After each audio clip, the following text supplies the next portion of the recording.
What is up, super fam and Brovengers alike? I am Sensei Finito, aka Vane Sensei, and welcome to Marvel Bros, where we discuss all things Marvel and everything pop culture. And today we are going to be talking about the Wheel of Time and all of the lovely goodness that the Wheel of Time holds dear and near to our hearts. Because the Wheel of Time is, oh my goodness, because the Wheel of Time is amazing. I think we've all been having a lovely time with it with those first 3 episodes. So we are going to be discussing the season premiere, which is those 3 episodes, mind you. And we're just gonna, get it all in and get all the vibes out. Talk about everything that we saw, what we didn't see. We're also going to be reacting to. Excuse me.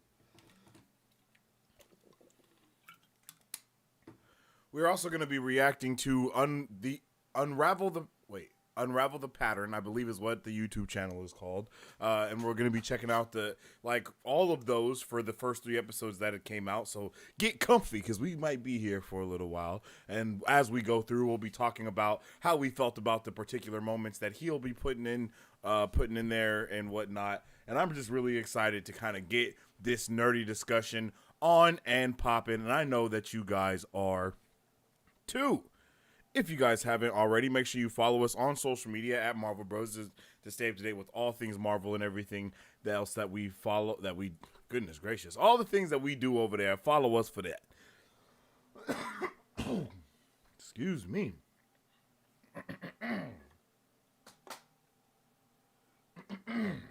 Lord.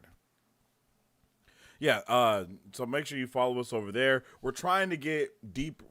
We don't post. I'm not gonna front. We don't post a lot of Wheel of Time content over there, just because I don't get into a lot of the Wheel of Time stuff either. Just because I am a non-book reader when it comes to this show, so I don't try to go too deep into the news, because usually all of the stuff that people talk about when it comes to Wheel of Time, it'll start to get really close to the book and the things that's going on there. But still, tap in with us over there, and we would definitely appreciate it. And then you can also follow me on all social media at Sensei Finito to stay up to date with all my thoughts, theories, and opinions. You'll see a lot more of our discussion on Wheel of Time on our TikTok and stuff like that, and maybe even my TikTok. So definitely tap in with both of those so you can stay swifty. You know what I mean? But it's Wheelie Wednesday up in this G thing, and we are just going to be going through a lot of it, checking it out, and tapping in and seeing what's going on. I'm super excited for tomorrow's episode of Wheel of Time. I think it's going to be freaking fantastic. So I can't wait to see what we get into, and we're going to be talking about how we felt about last week's episode as well. But first, let's jump into the chat, see how everyone is doing, see what the vibes are, and then we'll keep it going and keep it moving. Hey everyone, it's time. Wait, let's get this going. And I'm hoping to do something like this more often, as far as Wheelie Wednesday or whatever day it must be. Let's see. Let's do that again. Hey everyone, it's time to wheel and deal with what we think is going to happen in episode 4. That is right. What's up with it, Andre the Explorer, the most out of sight mod around? I hope you're having a fabulous Wednesday, for real. I hope you're having a Wheelie Wednesday. I hope you're having a Wheelie Great Wednesday. Hey, there you go, Marisu, that's for you. Let's get the discussion rolling. Facts. I'm ready to talk about it. Loving these reactions. Hey, I appreciate you, Matt Dagger. How you doing? Wait, whoa. Hello there. How you doing, Matt Dagger? I hope you have Matt's Dagger. Excuse me. I hope you're having a good one. We're having a good one today. Hey, y'all. How did everyone rate the first 3 episodes? For me, they were all solid 8.5, and they felt much longer than season 1 episodes, just with the content that they covered. I'm gonna be honest when it comes to this. I gave it a higher rating than an 8.5. I gave it probably around a 9, maybe even a 9.2. You know what I mean? Maybe a 9.3. I think 9.3 really is what I gave all 3 of those episodes across the board. And then I'll go into like my overall feelings about the first 3 episodes after we get in chat a little bit more. For me, a solid 9 for the first 3. Cutting the open did give us a longer run time, but I do still kind of miss the opening. Yeah, I was just kind of talking about how much I was like how I missed that. You know what I mean? I tried to give a little bit of pay a little bit of homage to it with the little intro we got now. But I might even throw that whole thing in there because now that I think about it, they haven't shown the intro at all in any of the episodes. So I might just have that intro from whenever we do Wheel of Time stuff here. Just let that intro play for us. You know what I'm saying?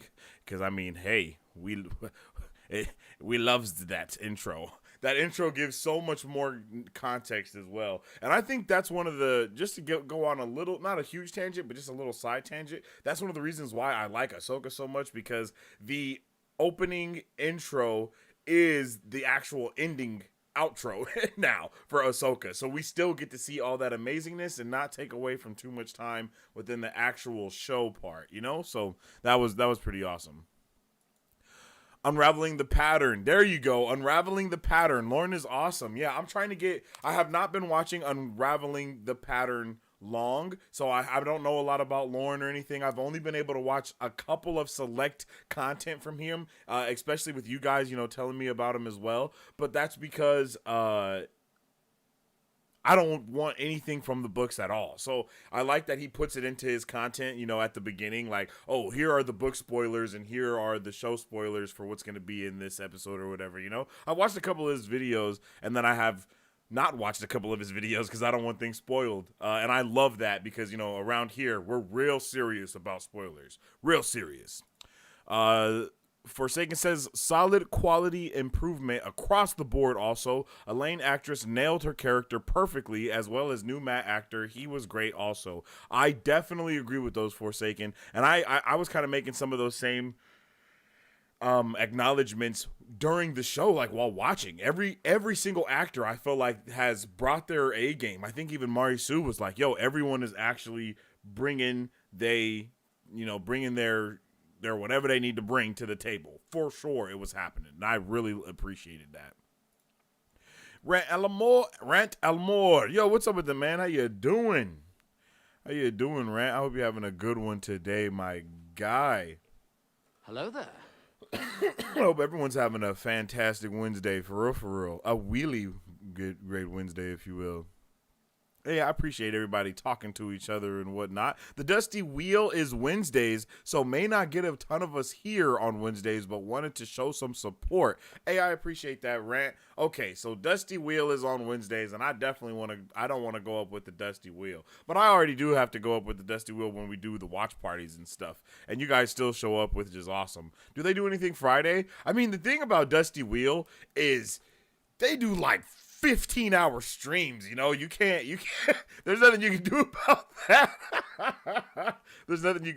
that. But honestly, I love that they do those long streams, because it's like that even sometimes around here when we start nerding out about certain things. It can just keep going and keep going. And I even do want to go into get into doing longer streams here on Marvel Bros, because like I want to be able to do shows and also have the separate streams that are doing, going over different things, just period. So shows and live streams is really the kind of thing that I'm going for, but everything will be live. So like live shows and live streams. Because I know that's how you get a lot of people vibing with you and you get the discussions going. It fits the vibe. Speaking of Mari Sue, what's up with it, Mari Sue? How you doing? I hope you're having a wonderful whoa, there it is. A wheelie wonderful Wednesday. I hope you're having a wheelie wonderful Wednesday, yo. How you doing? Hey, Mari Sue, good to see you. Oh, snap. I be forgetting all of y'all know each other from like other Wheel of Time chats. So glad the watch parties are on Thursday because I'd missed quite a few of them. This weekend is my annual Comic-Con here in Ottawa, Ontario, with amazing guests from Mandalorian, Star Trek, and more. Yo, that is awesome, Andre. You're going to have to take some pictures. You're going to have to be our on-site reporter. You know what I mean? Our on-site journalist. You feel me? We trying to expand the Marvel Bros fan around here. Marisu, you too, if you ever, if you ever touch social media again, you feel me? We definitely need some more entertainment journalists around here. Marisu, it would be awesome to have you on the show and us nerd out and talk about the show. That would be dope. Would love to have you guys on as guests. That was a cool intro, bro. Hey, I appreciate it, man. They went crazy with that intro for sure. I was gonna put the whole thing, like the entire beginning, like that entire intro that they have, as the intro for when we do Wheel of Time stuff. But it's like maybe I should, maybe I should change some other. Maybe I should put that in there, especially because. All the stuff that's going on with like the writers now and all of that. So just to give them a little love too, because I'm pretty sure all of their names and stuff are in the beginning. So maybe we'll bring back the OG intro. It's hard to rate these episodes because I want to score them high, but at the same time, I know the best episodes are yet to come. Yeah, right. But for me, it's like, nah. I understand though. I understand, but that's why I feel like. There should always be 2 stages of rating, right? At least for me, that's how I do things, right? I have 2 stages of rating. I have the honeymoon phase rate, and that's like first impressions of everything, because first impressions are always solid and always amazing. And that's also what makes it really hard to rate episode by episode, because then once you get to episodes that are better, you're like, I don't want to rate that a 10 necessarily, but it's definitely not lower than the episodes that I rated previous to this. So you kind of got to give it a before rating and an after rating type of thing, to where it's like, okay, here's my honeymoon rating, to where right now, off of all the highs of everything that I'm feeling, my honeymoon rating is a 9.7. And then, you go in a little bit longer and you be like, okay, now here's my actual rating, or here's my clear eyes rating, or whatever, and then you can go in with that. And then you can also do like beer goggle rating, because it's like, I was drunk or I was intoxicated of some sort when I watched this, so my beer goggle rating for this is like a 10 out of 10. You know what I'm saying? And for me, my honeymoon rating for all 3 of those episodes is definitely a solid 9.3. Solid 9.3. What's up with a Ben G? How you doing? Hello there.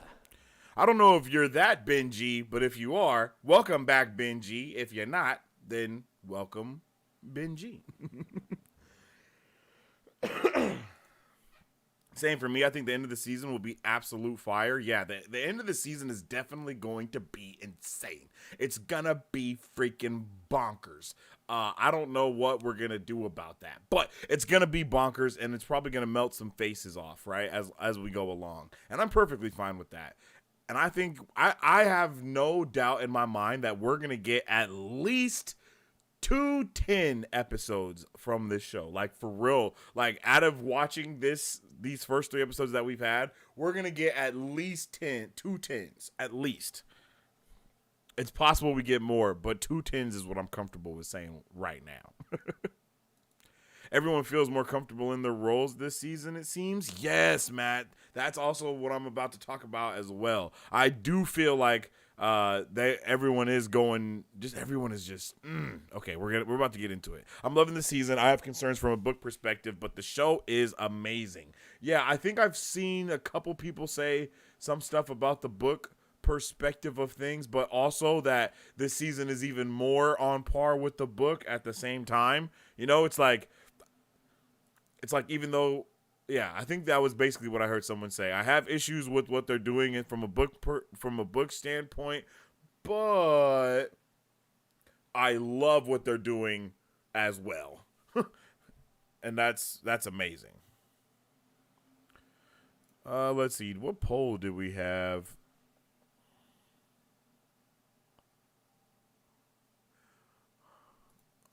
Okay, the first poll that we had. Oh yeah, we can close that because Rand did not channel in the first episode. Okay. Any polls or bets that we should have for episode 4? So while I talk about and review the episode a little bit, I want you guys to let me know if you had like what polls, or any questions that we might have for episode 4 tomorrow that we can have going in the chat. So what's a good poll question? Like, yes or no poll question. And then what's a good bet as well. So here we go. Here are my thoughts on the season premiere of Wheel of Time before going into episode 4. I really love everything that we've seen so far. I'm not going to lie. It's been a wonderful ride through the first 3 episodes. In a lot of ways, the first 3 episodes of season 2 are better than the entire first season of Wheel of Time, and that's for many reasons. The way that they handle the character development, the way that they even handle the subtle lore and world building, all of the things that they are tackling within season 2, they are tackling them tremendously better than season 1. Now, everyone can everyone will argue, or not everyone, but some people will argue that you can't have this without having that before, which is 100% true. But I still stand by feeling that everything about this new season is better than the first season. Like, they've improved from across the board in a very wide margin. They have improved, mind you. They have not just been like, oh, we're just going to change, we're just going to be a little different here and there. Like, all the way down to the type of music score that's used in the background during dialogue and action sequences is... It's either louder or it's just better. One or the other. So even the composer, I guess that's what that would go to, would also ramped it up. I feel like every single department either got a pay raise or something for this show, because we have literally ramped it up. We've already talked about the actors bringing their A games now in the chat, and I feel like a lot of us thought that the actors was doing their best in the last season, but now we actually see like, oh no, they were not doing their best at all. And I know that's due to a lot of things in the back end, such as, the things that were going on with COVID, not being able to go back to previously used locations, and, a lot of things like that. So I understand that the actors weren't even comfortable in the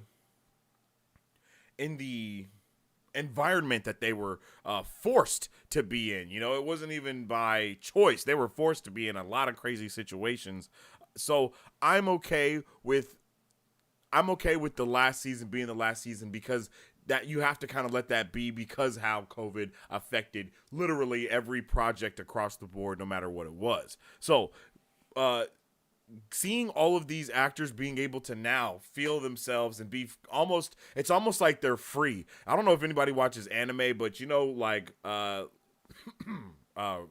Lee, when Rock Lee, when he has like all the weight trainers on him, and then he takes them off when he's fighting Gaara, and then they freaking explode at the bottom when they hit the ground because they're like 1,000-pound weights, and everybody's like, bro, you're crazy, why did you have those weights on them? That's how this season felt. It felt like they got to take the weights off, all the weight trainers off, or all the weight trainers or whatever it's called off, and they're just moving way more freely and fluidly than they were before. And I am a big fan of every second of that.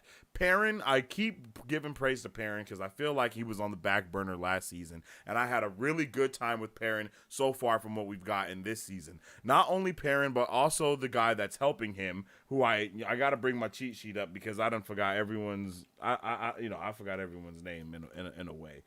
There's I got a lot of character names in my brain right now, so let me just bring it up.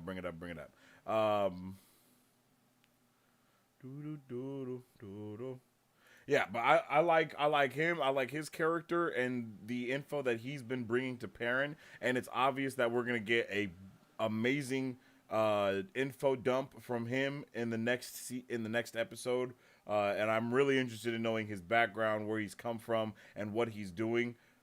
And I'm really interested in knowing how loyal and everyone is going to actually react to to all the things that's going on, to Perrin being freaking kidnapped, because it's not like Loyal and all of those Loyal and his merry men are just gonna let bruh get kidnapped. Like, no, they got to do something about that, especially because the homie Uno got spiked that was probably one of the hardest things I've ever seen in my life. I'm very interested to know from a book standpoint how that translated in live action. Like, is that death even in the book or nah? Or does he die a different way in the future or something like that? But I really like that. That was a powerful death scene, and I don't think it was like overly done. It fit the narrative of what we had to happen as well. And then this moment, as well as what's going to give me the opportunity to segue into the next thing that I love so much, and that is the cinematography of this episode, okay? At that moment when he gets, right, we get a, like, a panoramic shot of it happening from, like, almost 3 to 4 different angles, right? Like, we got, like, 3 to 4 different angles of it, and it was all panning shots. And that was really a nice touch to this show, right? Because bro just got just obliterated, and that was insane. And I was like, okay, I did not expect that, and the way that it affected everyone around, I really appreciated that too. That entire gang of people. Hold on, let me bring up Prime. I gotta bring up Prime because I know they got the whole cast and stuff. There it is. That all those people that pulled up, they were 100% not only on Demon Time, but they was ready to enact any type of thing that they needed to. Let's go to the Wheel of Time season 2.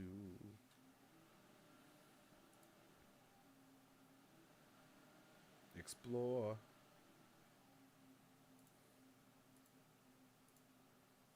Lady Suroth, from the sea.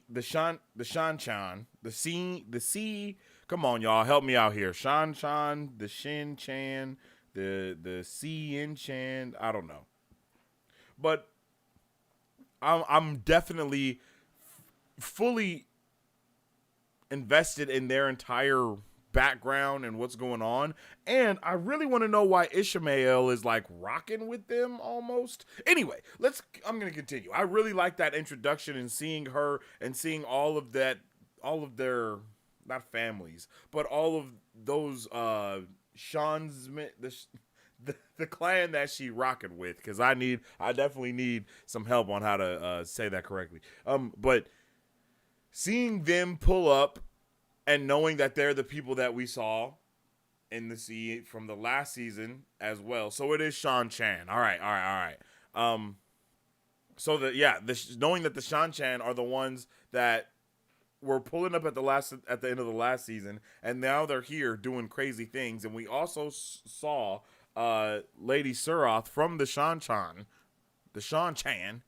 at the little dark friend gathering that was going on, because we know we saw them nails.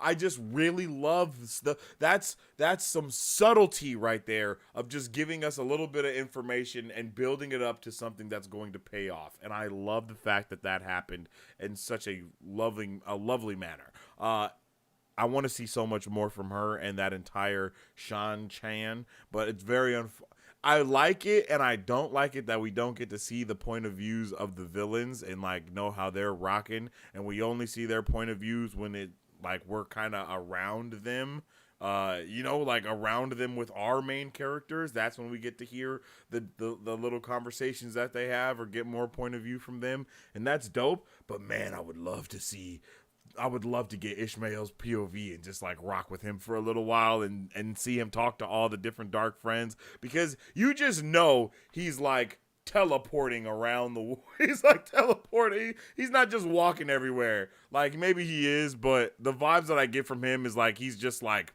all right, I'm here and now I'm over here and now I'm over there and now I'm over here, and I'm just bouncing all these random places.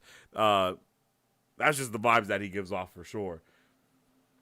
And I love all the vibes that we got from him when he was talking to Perrin as well. Once again, giving Perrin some more love. Love to see that. The entire showcase that we got with Nynaeve was beautiful. It was truly beautiful. I love that we got to spend so much time with her going into those different trials. And there was no cuts from that scene at all. Like no cutaways. I mean, of course there were cuts in the scene, but I mean there was no cutaways to any alternate events that were going on, or going back to see what's going on with this person or that character or this character. We spent like a solid 10 to 15 minutes just with Nynaeve going through those trials, and it made it not even have been that long, but that's how it felt. You know, it felt like we really got to be with her as a character, and it felt that way about every character that we got to spend time with. It felt like we were really spending time with them, getting to know more about them, as if we haven't spent an entire season with them already. I feel like we've learned more about these characters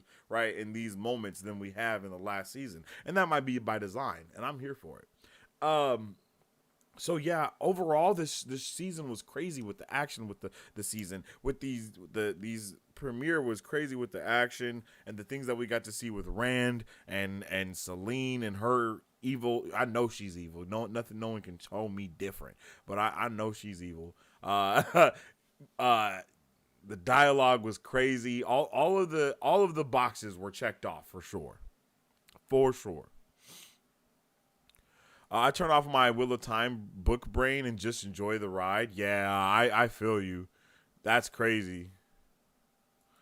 It's me. I'm back. Fell off some kind of train after Halo. Glad to be back in my favorite fantasy world. Okay, Benji, yo, glad to have you back too, my man. Yeah, Halo was a travesty. I know everybody had to take a little break after Halo. Halo was just bad. Halo is what not to do with anything. Like that's just what not to do. If you want to make something like Halo, just make something like Halo and don't call it Halo. You know, that was one of those things. The new map is even better than I could have hoped for. I just want more time with every character. I agree. I do like the new map a lot more than the old map. He just feels he feels more natural. It's crazy how he even feels like he's been here for since the entire time. He feels so comfortable in the role, and he's new. So it's just like, you know, this entire environment was different from the first one. You can just tell from how everyone is dealing with each other. I love the fact they do different things. I love getting surprised. Yeah. I agree. I remember that was the overall feeling at the end of season 1 when the giant tsunami hit and everybody was like, okay, well, that was insane. I'm not sure if I'm pretty sure that didn't happen in the books from what you guys were saying. Will Nynaeve go off to Leandrin? Ooh, okay, let's copy that question and put it in the document so we can have it for tomorrow. Wow. Does Nynaeve have any other mode besides go off? Yo, the answer to that is no, because, Nynaeve is tripping. She is always tripping. Like, and it'd be like, yo, girl, will you chill out? Come on, girl, what you doing? Will you please relax? She has the amount of chill that equals 0. Cause she just be tripping. She had me pressed in the last season, in the last episode. I keep saying last season. For some reason, those 3 episodes felt like an entire season to me. Like, I think it's because of the movie vibe and just the 3-hour length and just being like so immersed into that world. It was just fantastic. Will Elias finally give Perrin the facts of life? Yeah, that's what Brez's name is, Elias. And I definitely want to know more about Elias. And he definitely needs to give Perrin a little bit more information. I don't know if they're werewolves. I don't know what's going on with them. But I do know that there's a lot there that we don't know about. I love so much how every character feels like a main character.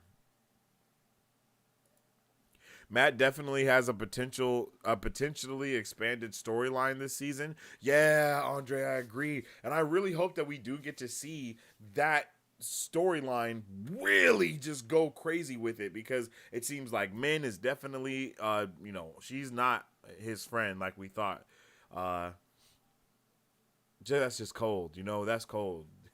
Do all that just to not even get a friend on your side. But he did make dumb decisions as well. I loved how Leandrin tore him a new ass.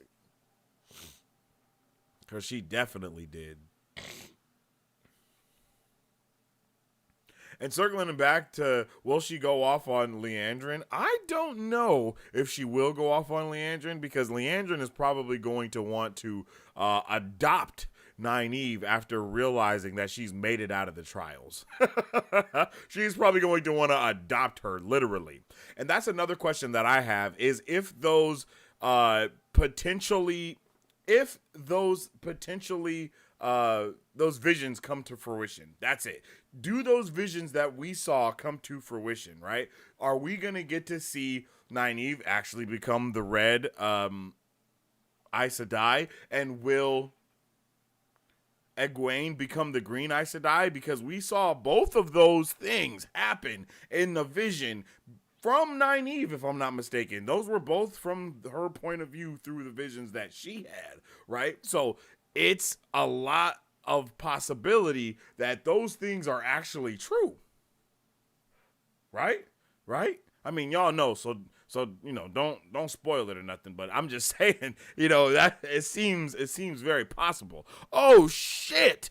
Yo, Matt's Dagger with the $20 super chat. My guy. Yo, I appreciate you so much, man. That's crazy how that went off at the exact time too. Yo, let's get it.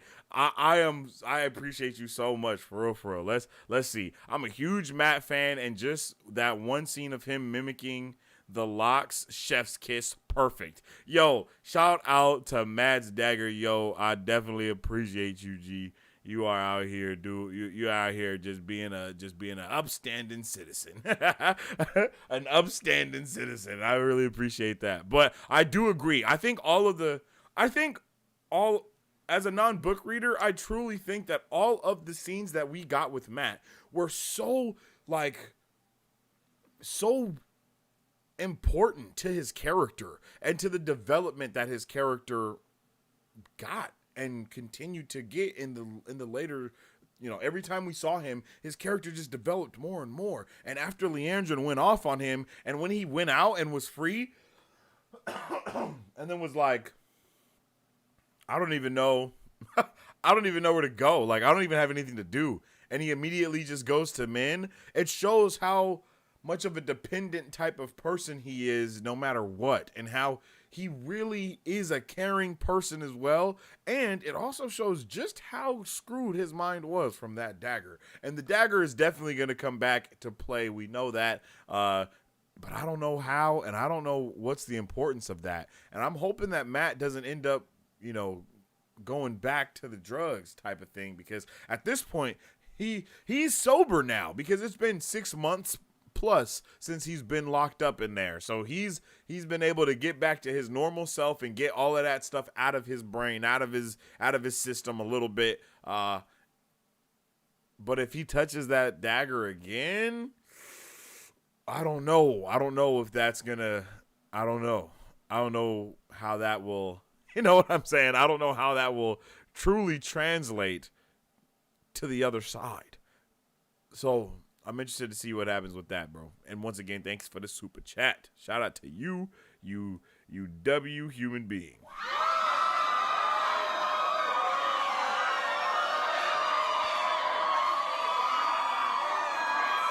All right, y'all. All right. Calm down in the audience. Calm down. Zoe Robbins put on a masterclass of acting for her accepted test. Yes, it was insane. I was not prepared to be so enthralled through those tests, and then to come back to the tests later and see that she's basically been in Narnia, living a whole separate life. What? And her daughter, and holding her daughter and running through that portal, and then her arms going and collapsing onto her. Oh, bruh. And just the horror she felt. She was just oh, yeah. I love when things like that have a lasting effect on the character's psyche that we are following.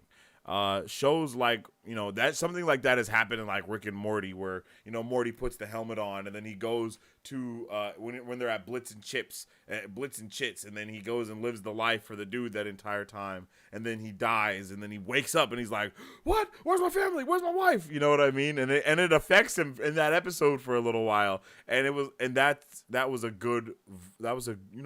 a good vibe from that. But seeing it happened to Nynaeve and seeing it not be in that same comedic way, and it turn into what the hell is going on? Where's my where's my wife? Where's my wife? Excuse me. Where's my husband? Where's my family? Where's my daughter? What's going on? Like, Egwene, what are you doing here? I thought you were over there in the city. Like, you know what I mean? Like, I'm hoping that we get to see that have a little bit of an effect on her, and actually kind of make way to start shaping her character a little bit differently, because being a mother and all that stuff that happened in that other reality definitely changed who she was as a woman. And so I'm definitely hoping that we get to see some of those ramifications. No cap. Uno, sigh, bruh. R.I.P. to that man, Uno. They did not have to do Uno like that, yo. They did Uno so dirty, but Uno went out like a G. Uno wasn't kneeling for nobody. He was gonna have to be forced to kneel. We all know that. We know Uno wasn't gonna let nothing else happen. We know that. Oh, I didn't know that. That was cool. I'm over here messing with stuff. Yeah, man. Uno didn't have to go out like that. They did him wrong. They have to course correct from the Barney Harris forced changes. Yeah. That's true. Uno reverse card. No, you're a menace, man.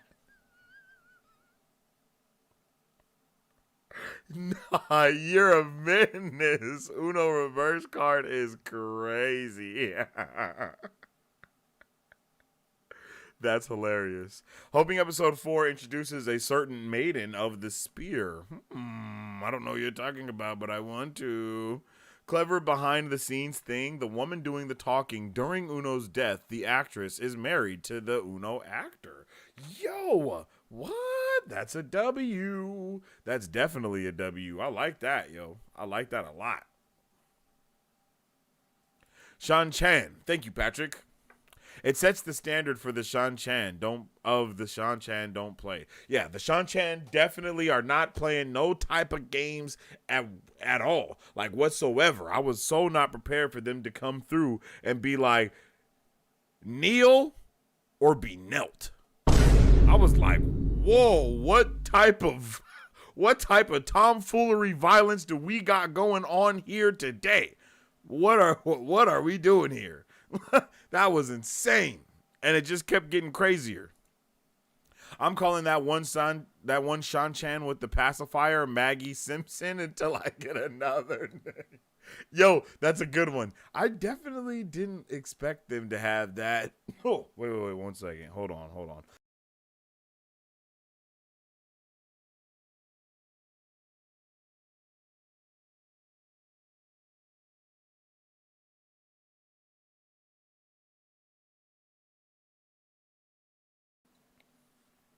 Excuse me, Lord. I definitely wasn't expecting to have them come through looking like that. Like, I love the way how unique everything about the Shan Chan is. They are super unique. I definitely want to know why they have the pacifier things, why so many of them did, and their magic definitely was different than the magic that we've seen so far. They've wielded it kind of differently, so I'm interested in seeing a little bit more about that too. And I'm wondering if Lady Suroth is also a weaver, if that's what they're called. Dark Friend Social. Oh, is that what it's called? A Dark Friend Social. Okay. All right. Thank you. Shan Chan. I appreciate you guys helping me with the pronunciation. She's Miri, played by Valerie Vakchova. but I do like Maggie Simpson better. Yeah, 100% Maggie Simpson is what I'm calling her. Even I don't care what other name we get. Ishmael is terrifyingly dangerous, not just from his power, but his knowledge of the one power from the before the breaking. Wait, what? He's that old?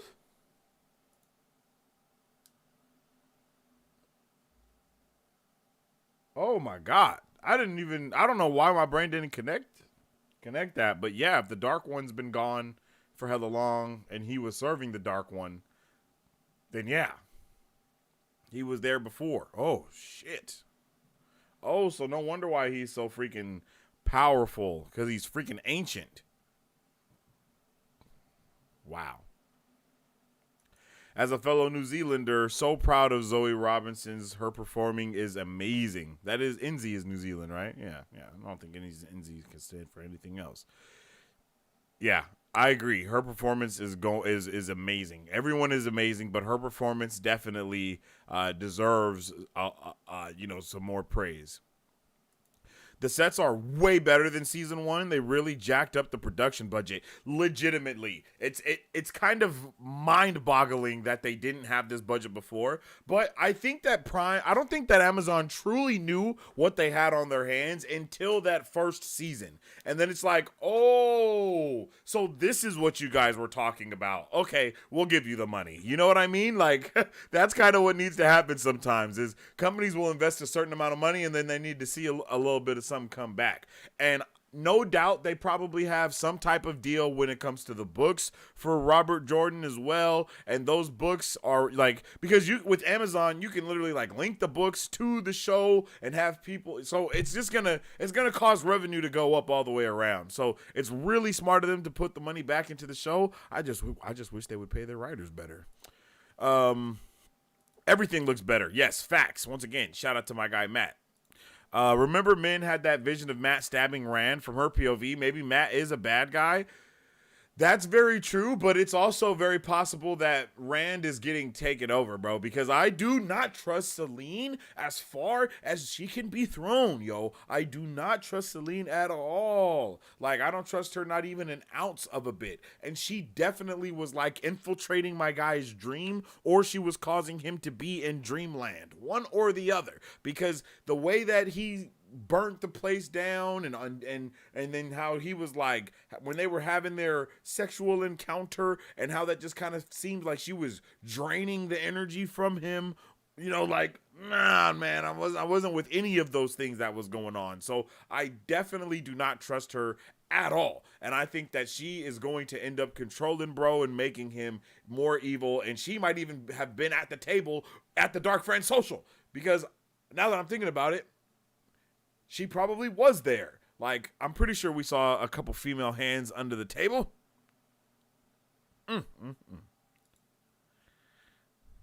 Remember the promise Matt and Rand made to each other in season 1 when they saw Logain? Just saying, could be a reason. See, yeah, that's true. They definitely did make that. Yo, don't promise me that if I ever go crazy, you gonna take me out.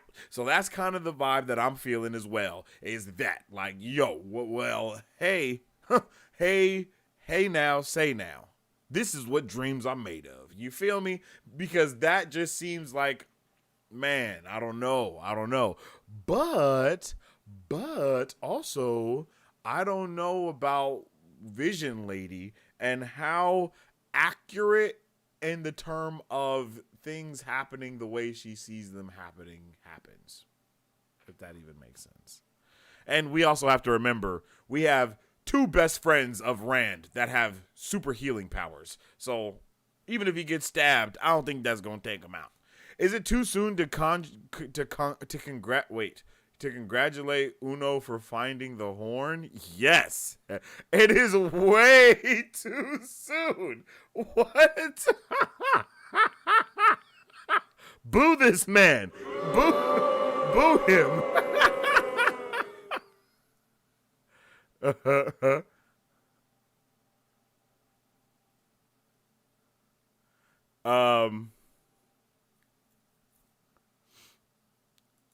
Yo, way too soon. Oof, you did not. Yeah, that was crazy. A bloody goat. Yo, that was insane. I mean, chat, can we explain the Uno book context without spoiling anything? Yeah, like that. I would love it if that's possible. Did he just say that? Yo, yeah, I don't know, yo. Sensei, you don't realize what you just said. What did I say? Wait, what did I say? What? Wait, what did I say? What did I say? I don't even know. What did I say? I wouldn't say no to getting to try and throw Celine. Nah, that's crazy, Matt. You're wild. Well, they had to sink a large portion of the season 1 budget into building the production studio, stages, etc. in Czech Republic. Now they have all that place. Season budgets can actually go into the episodes. Yeah, that's true. And then they couldn't even return to a lot of the places that they had with the whole COVID thing too. So it was just they were just screwed along the board. You really aren't giving Celine a chance. We barely know her. She's a witch. Burn her. That's just how I'm feeling, yo. I'm not gonna lie. She cannot be trusted, yo. She just, I don't know what it is about her, but it's not working for me. I need to see a little bit more from her. Does she seem loving and kind and caring and like she cares about Rand? Yeah, sure. But what the hell does that mean? It means absolutely nothing. If I've learned anything, is that you can't trust nobody in the Wheel of Time. You can't trust anyone. So you gotta know what's going down. You gotta be we have to be very weary of what's going on with her because she just can't be trusted. I just don't. I'm sorry. I need a little more. I need a little more from her before. You know, I'm just like, oh yeah, Celine and Rand sitting in a tree. Nah. None of that. Ain't no tree for them.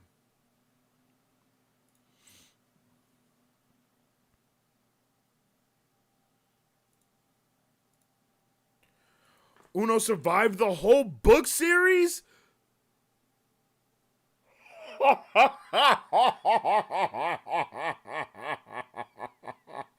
Bro, no shot. What?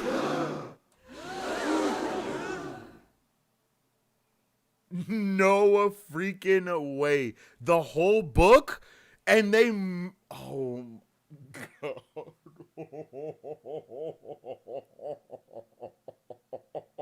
Yo, 10 out of 10 death. 10 out of 10 death then, if that's the case. Because, you know, like, what a way to freaking get everybody across the board. Like, yeah, no one's gonna see this coming.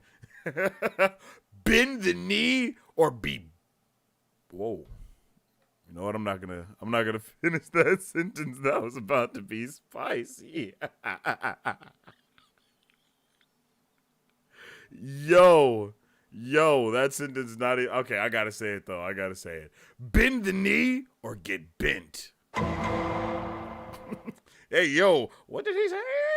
Not the burner. Yo, oh yeah, definitely burner. Yo, you just cannot trust them. You can't. You can't trust her. I'm telling you. That would make Rand 2 for 2 for trusting shady keepers. Hey, I don't think Rand is the best judge of character or judgment. But it's hard to be when you've been lied to your whole life and don't know what the hell is going on, right? Like, he has no idea what life has been like, or what life would have been like for him if things didn't go the way they did, type thing. You know what I mean? Like, he was already lied to by his daddy, so, woo. So I don't know why he would even try and trust anybody else. You know? Like, bro, don't trust any of them. No one is safe in the show. is what they're telling us. Yes. And I remember something happened in season 1 that made you guys that was like the first hint of, all right, well, this isn't going to be an adaptation of the show. And I remember, I don't remember what it was, but I remember the reaction, and the reaction was like, this is awesome that we don't know what's going to happen, even though we've read 14 books, I think, right? Isn't that how many books it is? Like, even though we've read 14 books, we're still on the edge of our seats, just like you are as a non-book reader. And that was something that I just really liked, because it brought us a little bit closer together as, you know, as the non-book reader and book reader fandoms alike. Or should I say show watcher and book reader? There we go. As the show watcher and book reader fandoms alike, it was just like, oh, snap, here we go. And I don't know why, but with things like Wheel of Time, The Last of Us, His Dark Materials, those are things that I would, you know, put in the category as good. I can't think of the word. I don't know why the word just disappeared from me, but as good translations of what they came from, basically. I don't know why the word is just gone from my brain hole.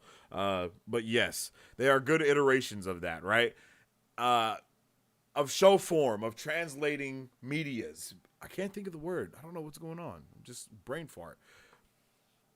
And then you got shows like Halo that take a lot of the core lore and then change everything at the same time. So it's just really interesting to see how, like, what can get gotten away with versus what can't get gotten away with, you know? After my previous comment, this may sound bad, but hear me out. Maybe Uno will be connected to the real horn. My bad. Bro, what are you... Look. Like, I don't know what's going on, Forsaken. You're on demon time, yo. But I'm here for it. He went out as Uno would, cursing and spitting. And I loved that. He went out like the warrior he is. Like, bro, what? You think I'm about to kneel? Bro, you gonna... Nah, bro. No. I'm not kneeling. I'm not kneeling. He was just like... then, yeah, that was vicious. The Grimwell family getting murdered was pretty shocking. The Grimwell family getting murdered. You said that like I know the Grimwells very well. Who are the Grimwells? Hold up. Grimwell. The Grimwell family.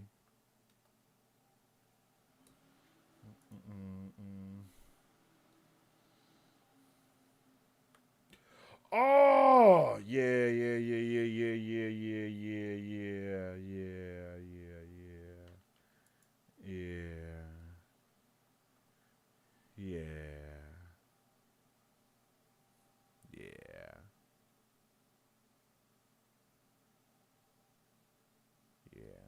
That was sad. That was lame though. No one is safe. So basically this is like Game of Thrones or House of the Dragon. Oh, like we ain't no main character, bitch. That would be Perrin's wife. He doesn't have one in the book, much less accidentally kills her. Sent us reeling. Oh my god. Yo, and that's like a core part of his character in this show right now. Like, that is a core part of who he is that he murdered his wife accidentally.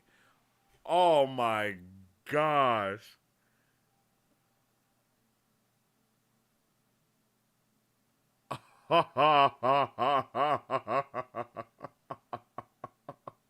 Yo, that's crazy. But I think that does a, man, I don't know. I really like that. I really like that aspect though. I know that you guys are probably livid about that, but I really like that aspect like so much, because it causes him to want to be more of a pacifist and not necessarily try and go out and go on this murder spree because of all the things that happened to his village. Like, imagine what type of character he would have been if he didn't murder his wife and his wife instead was murdered by a Trolloc or something like that. He would have been bloodthirsty rage, and then that ability that he has probably would have went rampant a lot sooner and a lot faster and a lot quicker. So I'm actually pretty hyped that we got such a good change that swayed the narrative to still going, because I'm pretty sure like him meeting the hippie people and all of that probably is still in the book in some way, shape, or form, right? Or did they make up the entire did they make up just all that arc of him not wanting to be a violent person, you know, like, or is he a pacifist in the book for a different reason, or did that change his character completely?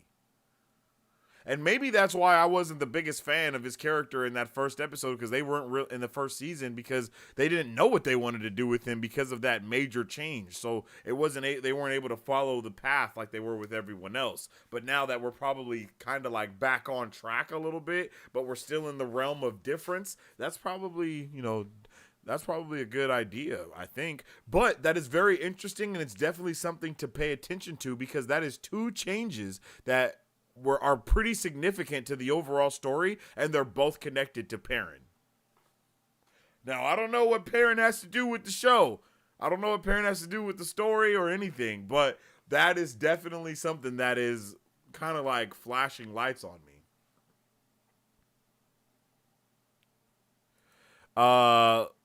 Let's play. I think it's Let's Play Wheel of Time Clue. It was the fade in the family house. Oh, okay. Okay.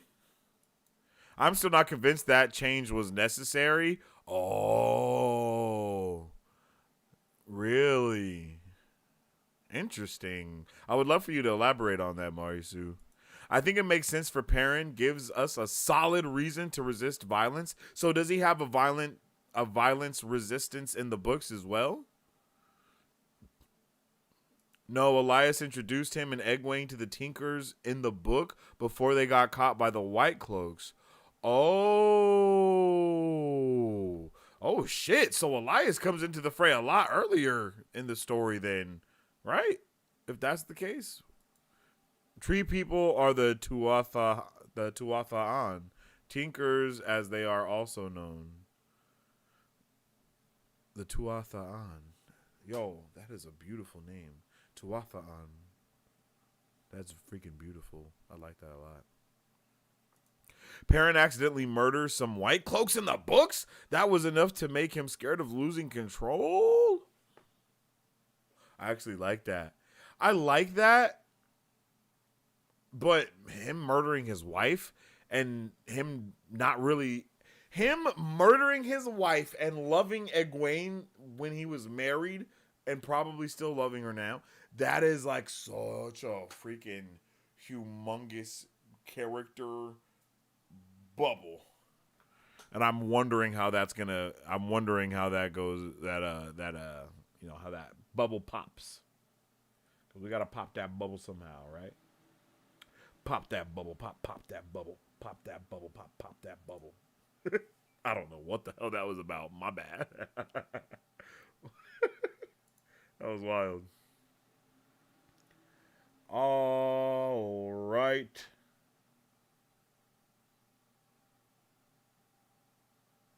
How long has the Dusty Wheel been live for? 7 hours? Oh no, they haven't been live that long. Oh damn. So I started my live like at the same time they did. Okay, that's unfortunate.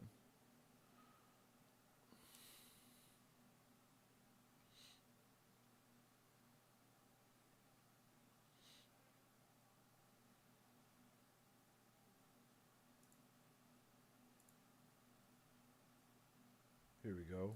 Wow.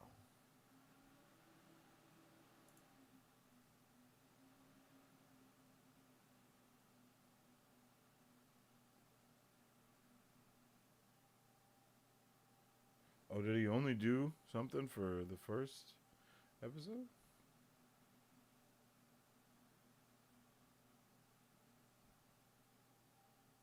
I guess that's all right.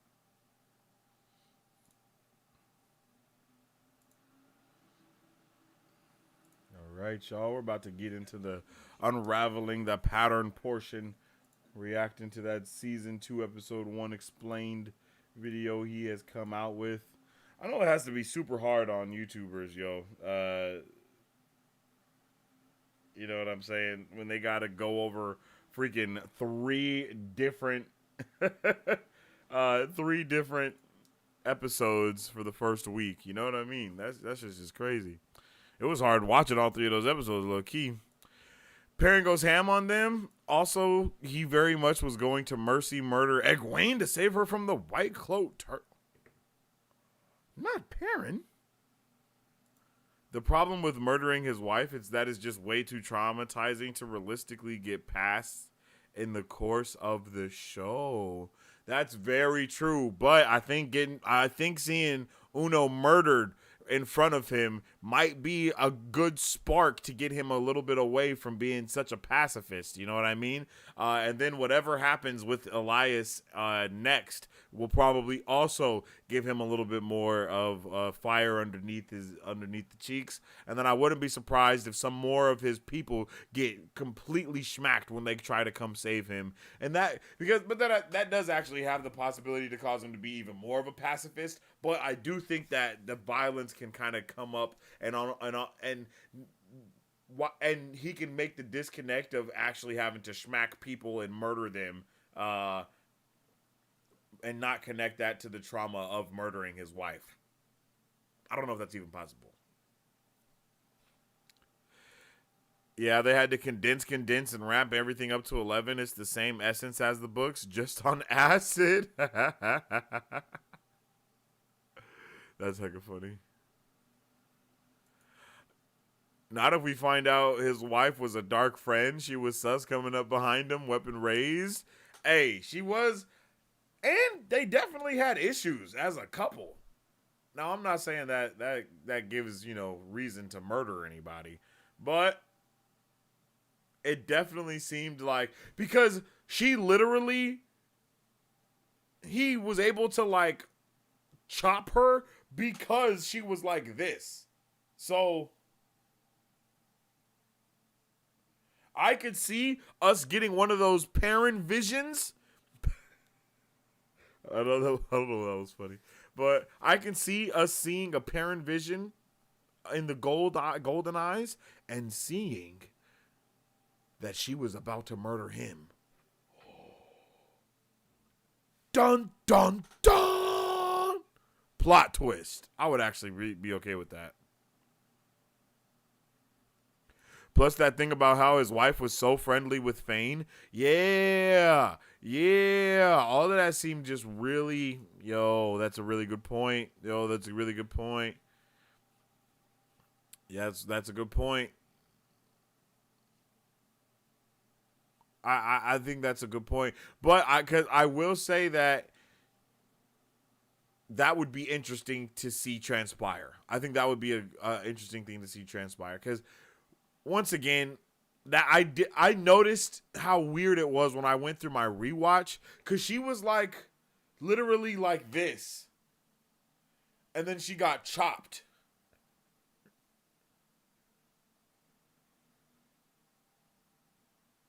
Because if she was going to be oh hey babe, or hey honey, or whatever, right? Her arm would have got chopped, not her.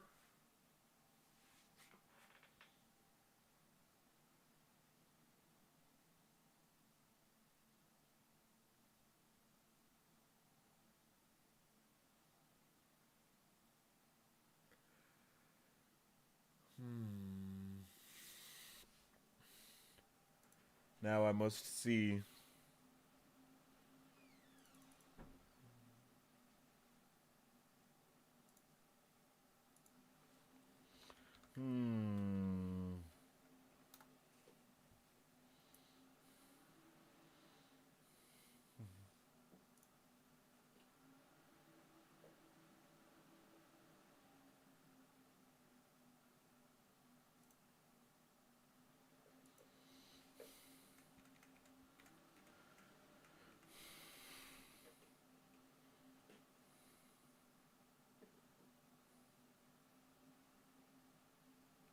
Yeah.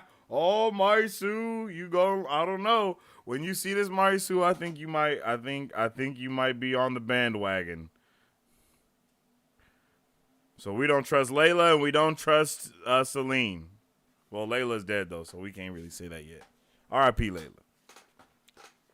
But she definitely was about to murder our boy.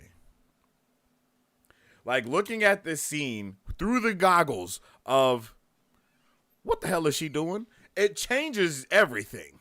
It changes everything. What the dog doing? Hold up. I'm about to bring it up.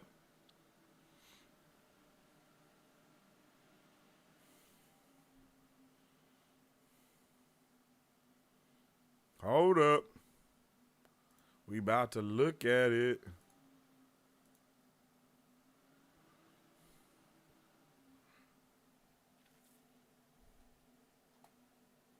All right.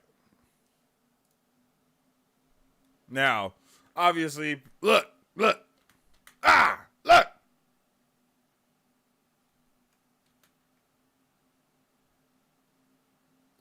Okay, here we go with this part. We know this. Look, boom. Wow. And look.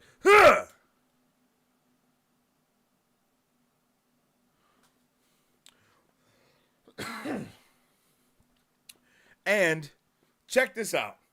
He did that as a response, right? Like, that was definitely a reaction. A reaction to bloodlust in the air. His animal instincts kicked in for him to react and save his life, and that is why he turned around with full bloodlust in his heart. And he thought that the bloodlust was coming from his animal instincts, and it was, but it was from her bloodlust, not his own. I'm on board with it. I am freaking on board with it.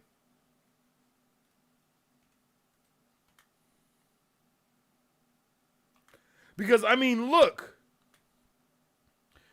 Like, right? I'm not tripping. It's not like she tapped him on the shoulder and was like, my love. And then he turned around and was like, die, you know? And it's so clear that he's killed the Trolloc as well. He's murdered the Trolloc. It's obvious. The Trolloc is dead. It's not like, you know? It's not like, oh, let me go help you take the Trolloc out. Because wasn't he like, like he was murdering that thing. Like, obviously it was over. So for her to turn around and to be within swinging range with her weapon.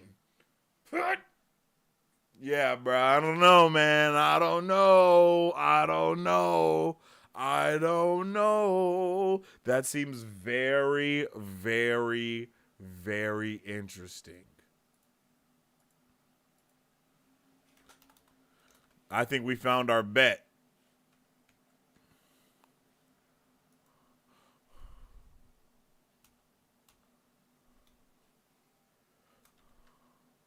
Was Layla a dark friend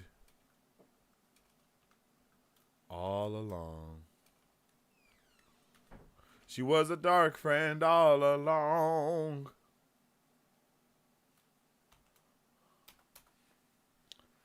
Yo, that's kind of insane. I'm not gonna lie, that's kind of insane. Because he so clearly has it. And look at this. Look at this. She is within, I'm about to smack you range. Like, for all intents purpose, they could have murdered each other at the same time. Like, if she would have been in mid-swing at that moment, she would have cracked him on the skull, and he would have hit her, and they would have just died both at the same time.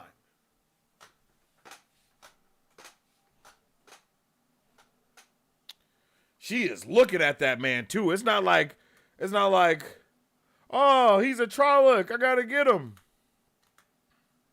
Because I'm pretty sure he is, because she obviously is beating this dude that she's fighting. Like, she obviously murders this guy while he's murdering this guy, right? So she murders her dude. Wait. Let's get a little slow frame right here. Hold up.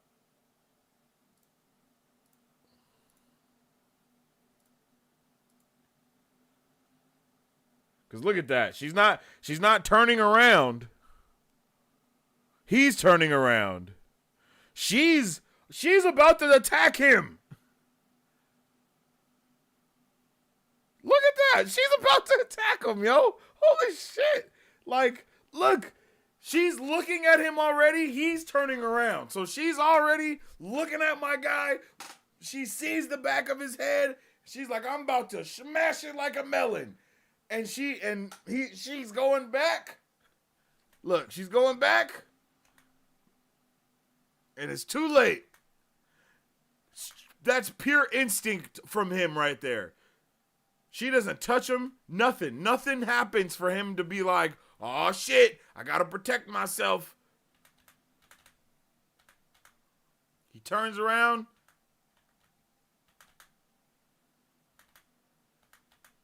And look. It's not like she's putting her weapon down. It's not like she's just now. It's not like she's like, ah, you know what I mean? Because that's what he's doing. He's hitting her with one of those, one of these.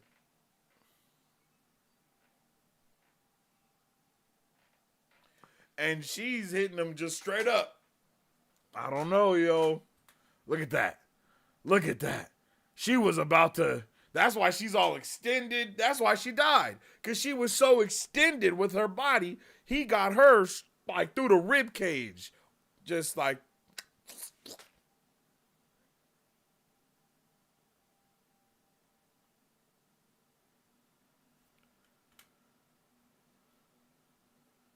And look at her. She's like, oh, you got me first. Bro, I don't know. Seeing it in slow motion like that. And look at the look on her face.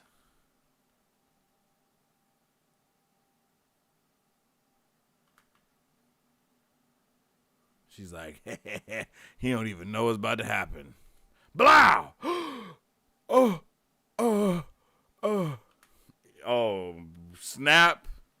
Oh, snap. Bruh. Yep. It's over. That's it. She's a damn witch too. Burn them all. I need more evidence regarding the Layla dark friend theory. What? What? Do you? We just.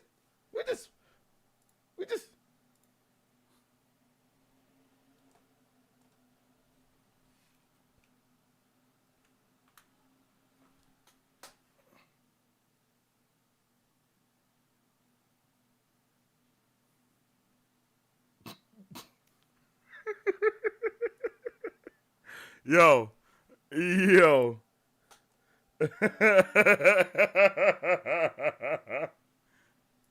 LOL, true. Not you too, Matt.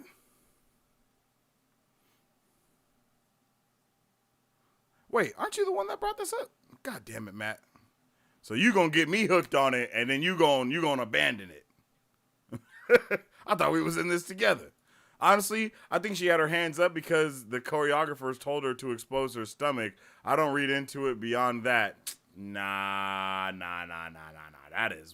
That is insane. That is nah. Nah, Marisu, come on now. So she just, because they backs was facing each other. Right?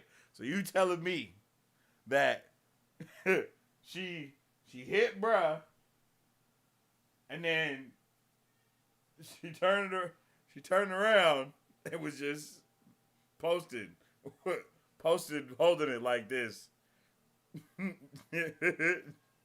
just standing there like, yeah, get him, yeah, murder him with that axe. And then right when he turned around, she was like, come on, nah. She was definitely about to take boy out. Wouldn't be the wheel of time without theories and speculation. We live for this shit. Oh shit. Yeah, bro. I really like that theory. I'm not gonna lie. I will watch the entire show. No, I'm just playing. But we definitely have a lot of hints that they weren't rocking together. She was rocking with Fane. Her and Peyton Fane like knew each other and was talking every time he came into the thing. He had to have some spies there that was knowing what was going on. Let's also remember, she didn't go to the party. Her not going to the party is like that. It could have saved her life if Perrin wasn't there. You know what I mean? Like the Trollocs could have came and just been like, "Oh, yo, what's up, homegirl? Like, you know, Peyton over there, go with him." Or Peyton could have came to her and been like, "Yo, what's up, homegirl? Come on, let's go." Right? She wasn't even there, so the whole attack could have happened on the bar place, and you know, on everybody else. She'd have been in her own little hut. And she could have just started running. We are going to have to break out the thumbtacks and red yarn again after all of these years. Yo, you guys wouldn't know what to do if tomorrow I just had a whole murder board behind me with just thumbtacks and pictures, and I just got the freeze frame of her like this, going like this in the middle of the board, and I'm, yo, that would be crazy. Her angle of attack is turns toward him, not the Trolloc. Yeah, 100%. Like, even if she was standing there, like I think a good argument could be that she was standing there waiting to attack the Trolloc just in case it got him. But still, that's not a good enough thing because she wasn't even close enough to do nothing. Like, if the Trolloc would have got him, it would have got her. Perrin attacked her without meaning to. She could easily have been about to accidentally attack him. Nah.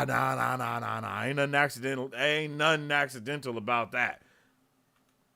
Because, and I don't think Perrin did it as an accident. I think his instincts kicked in. His animalistic instincts 100% kicked in. And he was like, his spidey senses was like, bro, you gotta save yourself. Swing with all your might. Hammer and axe, baby, hammer and axe. I'm with Mary Sue on this one. Honestly, not you too, Benji. These are the red herrings that keep us busy while the sweethearts end up dark friends stabbing us in the back. Benji, not you too. Not you too, Benji. I'm not gonna lie, yo. I'm not gonna lie. I am super into this theory of her being a dark friend or a assistant to the dark friend, the assistant manager to the dark friend. You know what I mean? Like, I could super see that. We've created a theorizing monster. You already know, Marisu. I'm about to go back and just be like this watching the show. Watch, don't let them mention Layla again next week. I promise you're not going to hear the end of it from me. Because I'm pretty sure we just heard Layla's name in the last, like, in a recent, like, episode sometime. The dark friend theory makes sense. Her bringing out of sorts because she knows the attack is that night. She was reluctant to get emotional with Perrin because she knows she has to kill. That's what I'm talking about, Matt. That's what I was just saying, man. That's what I was just saying. We on the same wavelength, baby. We on the same wavelength. That is literally exactly what I am thinking about as well. Yes to all of that. Yes to every single thing, because we know that there was issues within their marriage. They talked about it. They talked about how distant she was, all of the things, and we chalked it up to, oh, it's because he loved Egwene, because that's what they said last week. Oh, you loved Egwene even when you was and all the words was said and whatnot. Well, that wasn't last week. That was in like the season finale or like the episode before the season finale. But y'all know what I'm talking. Y'all know what I'm talking about. But still, that makes so much sense, yo. That would make so much sense in all of those lights, because why the hell else would Why the hell else is those things happening? You know, I mean, the answer very well could be because she knew that he loved Egwene, but I believe that is the red herring. I believe that the red herring is, oh, you loved Egwene and that's why your wife wasn't rocking with you like that. You married Egwene the same day that you married Layla the same day that I told you guys about Egwene or whatever, you know? Like, yeah. Yes!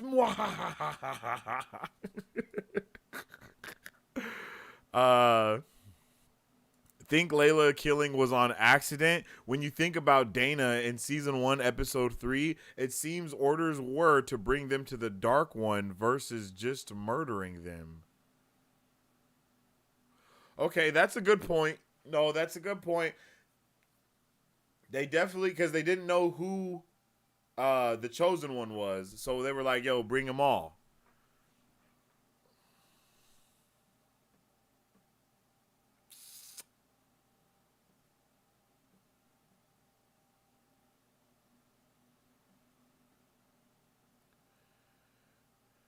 Yeah, that's true.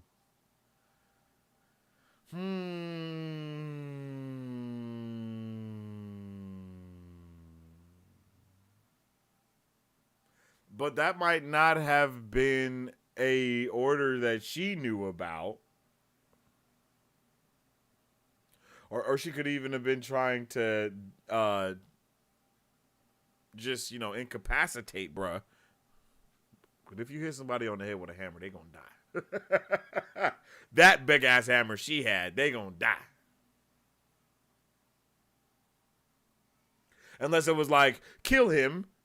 If he dies, he's not the chosen one. If he protects himself, that's how we know that he is, or something like that. I think that's very possible as well. I think that's very possible also as well. But that's a very good point, Forsaken, though, because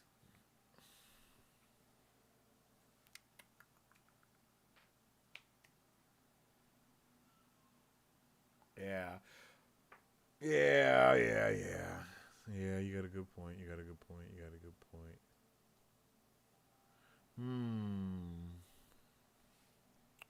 Exactly. Dark Friends had orders to bring the Tavern alive. Yeah, that's very true.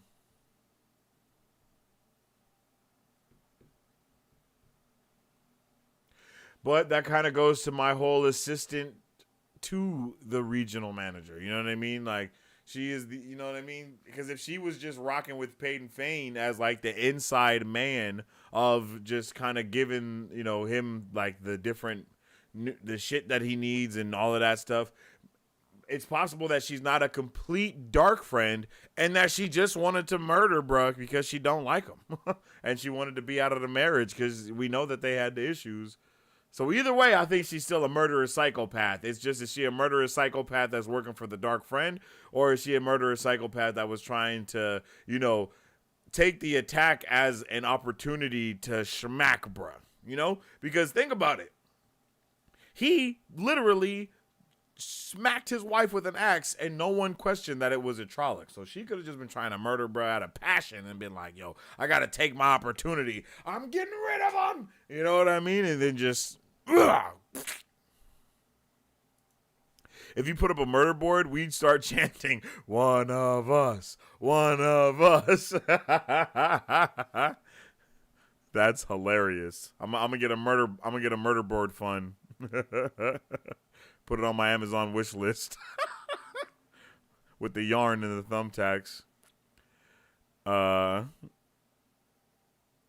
No, Dana had orders to capture Rand and Matt.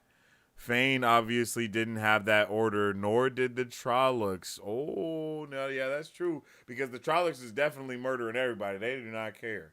It's not like they got pictures of Rand in their head and it's like, yo, if we get Rand, we can't murder. Well, maybe they do. Who knows? But they didn't go into that city looking for nobody. The Trollocs just went into the city to just murder, kill. But if Dana had orders just to capture Rand and Matt, then that opens up everything else that we were saying before. So boom shakalaka. I remember having Excel sheets with everything Aes Sedai ever said to figure out if they were lying. Marisu, what? That's low-key wild. That's low-key wild. For real, for real. Dana mentioned she dreams of all 5 of them. Yeah. She does. Doesn't mean every dark friend does. Okay. Okay. I reckon we will get to the end of the show and never find out. Rafe is probably trolling us, knowing we will try to connect the dots. Let me ask if I can see Rafe doing that. It's intuitively obvious to the casual watcher. Nah, that's crazy. That's insane. Fantasy trope, she is a blacksmith, therefore she has to be a good guy. Right. Oh, wait. Sauron. Yo, that's... Hey. That's a good point. That's a good point. That's a good point. I just think that would be such a freaking fantastic way for them to finesse everything. Yeah, that would definitely be a fantastic way to finesse the entire audience of being like, oh, shit. Because I don't think a lot of people are like, oh, yeah, she's, she was trying to murder him.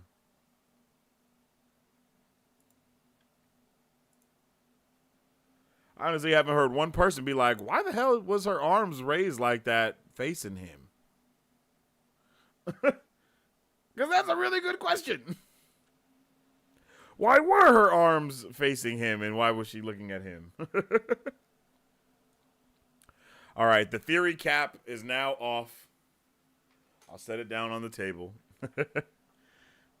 Let's get into the unraveling the pattern, okay? But first, before we do, y'all should definitely grab you a snack because we going to be going through this thing, watching it, breaking it down, and nerding out together. So make sure you grab your snacks, and if you don't have any snacks, grab some popcorn.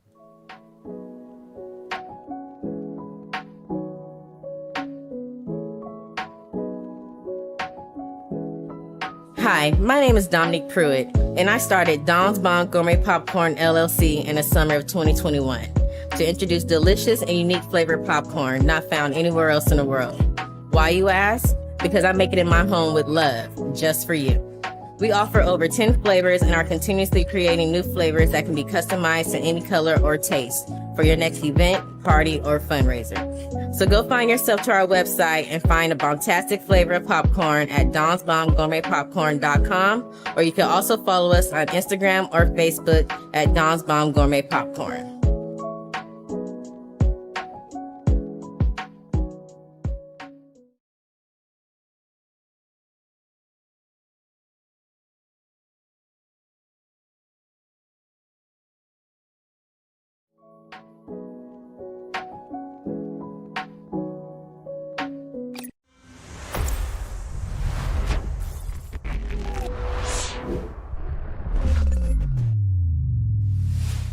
Sensei Fito, aka Vane Sensei, and I'm here with my bro. Yo, y'all already know it's Vane DeVito, bro. We up in here, man. Today we came with a little surprise for y'all, which was a little surprise for us as well.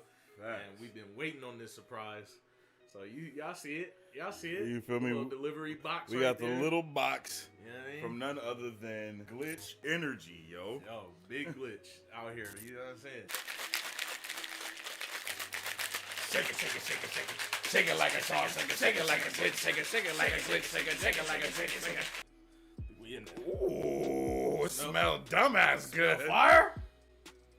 Ooh. This is the starter kit. I believe it starts at $15. We got the shaker, 5 flavors. I'm not sure if that's how it comes. That's what they sent to us. So We definitely appreciate that. But y'all definitely check it out. Tell us what your favorite flavor is if you've already tried it. I'm on go mode. I'm on go mode. Bitch, I'm on go mode.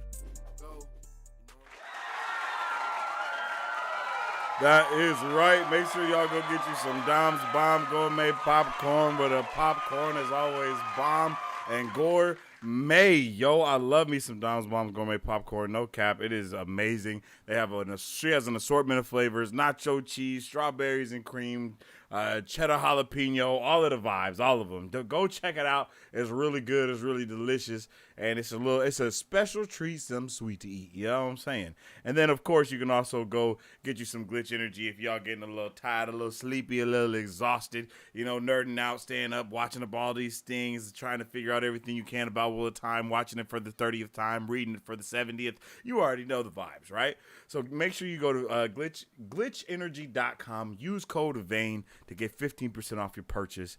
Definitely tap in. It's a vibe on all four fronts for sure. Now, with all that being said, we are about to check out Unraveling the Pattern. We're going to be checking out the breakdown that they have over there for episode 1 of season 2. I'm super excited to check this out, get a little bit more context, get a little bit more information. This is a non-spoiler breakdown, so we don't have to worry about anything spoilery like going on with this, and that's good for me. I know y'all have already read the books, so y'all ain't really worried about the spoilers as much as as me. So we gonna have a good time. So with all that being said, let's get into it. Oh, where am I? All right. Yes, Master Doman. And every choice has a consequence. Okay. Oh, everyone has a choice, Master Doman. And every choice has a consequence. Ooh. Now, I believe we have business to attend to. The Wheel of Time Season 2, Episode 1 is called A Taste of Solitude, and true to its name, we see each of our main cast of characters mostly alone as they come to terms with their new lives after the events of Season 1. Let's unravel the episode and see what we can find. This is Unraveling the Pattern. I'm Lauren. While this video is safe for non-book readers, I'd recommend that you check the description for a more detailed spoiler warning before watching. If you need... Hold on. What does that mean?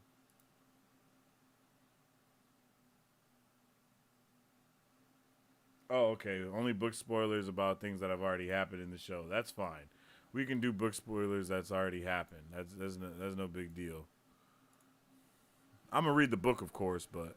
Need a refresher, I highly recommend that you check out my full Season 1 recap before you continue. It's linked here or in the description. We start with a 6-pointed star-shaped building in an unknown location. There are 6-pointed stars on the doors and in some of the designs inside of the building as well. The flag of Amadisia has a 6-pointed star, so this could be in the land of Amadisia, which is actually the home base country for the White Cloaks. Or they just found this cool location and chose to shoot this scene there. Amadisia is located just south of the two rivers, at the base of the Mountains of Mist. These could be the Mountains of Mist here in the background in this shot. A little girl is playing outside where there are 6 disc-shaped statues. One of the statues has fallen to the ground. The design on the discs is nearly identical to the symbol that was on the floor at the Eye of the World at the end of the last season, where Rand used the One Power to channel at the man whom Rand thought was the Dark One. The man smiled as he disappeared, and a large crack spread across the seal on the ground from where the man stood. Could this smaller broken disc on the ground be connected to the broken seal at the Eye of the World in some way? The disc also contains an 8-pointed star with unique symbols between each point. Ooh. As you may recall in Season 1, Steppen had 8 statuettes, presumably one for each of the Forsaken. Could these different symbols on the disc represent each of the Forsaken? Check out my spoiler-heavy deep dive where I analyzed each of these symbols and tried to determine which symbol and statuette might relate to which Forsaken from the books. The Forsaken were some of the Dark One's strongest Aes Sedai allies during the war that preceded the breaking of the world 3,000 years ago. They led the Shadow's armies and were enemies of Lews Therin Telamon, the man who led the Force. What did you say? Years ago, they led the statuette might relate to which Forsaken from the books. The Forsaken were some of the Dark One's strongest Aes Sedai allies during the war that preceded the breaking of the world 3,000 years ago. They led the Shadow's armies and were enemies of Lews Therin Telamon, the man who led the forces of the light. Okay, you see, I'm loving that. Okay, that's awesome. That's awesome. I think I knew that, but I don't think I knew that at the same time. So that's very interesting. Just saying hi to everyone. I still haven't seen one episode of Wheel of Time. It's all right, babe. We'll get you on there for sure. You know, I think you actually might like to read the books. Remy's been reading a lot more, so that would be dope. She can read the books. I can watch the show, and she can become, really one of y'all. Hi, Remy. We'll convert you one day.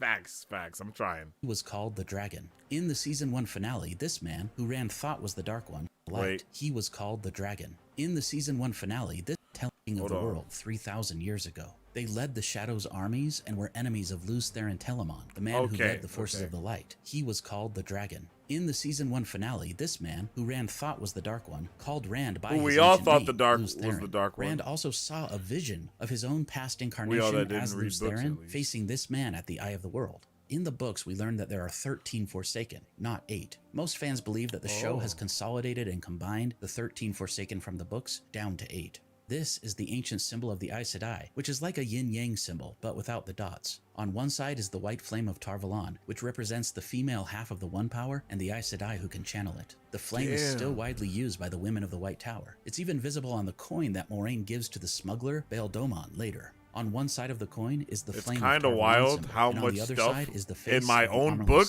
is so similar to the things that I'm finding out about this. What has become known as the Dragon's Fang. It used to represent the uncorrupted male half of the One Power and the men who were Aes Sedai in the Age of Marisu, doesn't that look like the shit that I was showing? That I showed you from my book too? That was insane. In the books, the seals on the Dark One's prison are smaller, circular, palm-sized discs shaped like the Aes Sedai symbol. So far, it's unclear in the show if the seals are only linked to the Forsaken and not the Dark One, or if they're all the same. I like the theory that there is a seal for each Forsaken hidden in a different ancient location around the world. Scared by the Trollocs, the girl runs into the building and under a table where 12 people are having a meeting. This scene portrays what we fans lovingly call the Dark Friend Social, which is in the prologue of Book 2, The Great Hunt. Around the table there are 11 cloaked Dark Friends and one man with a larger chair who appears to be talking about Rand al'Thor and how Rand was and will be, but is not yet the Dragon Reborn. He also confirmed what we expected, that Rand released him at the Eye of the World. He says Rand cannot hide from him, and more importantly,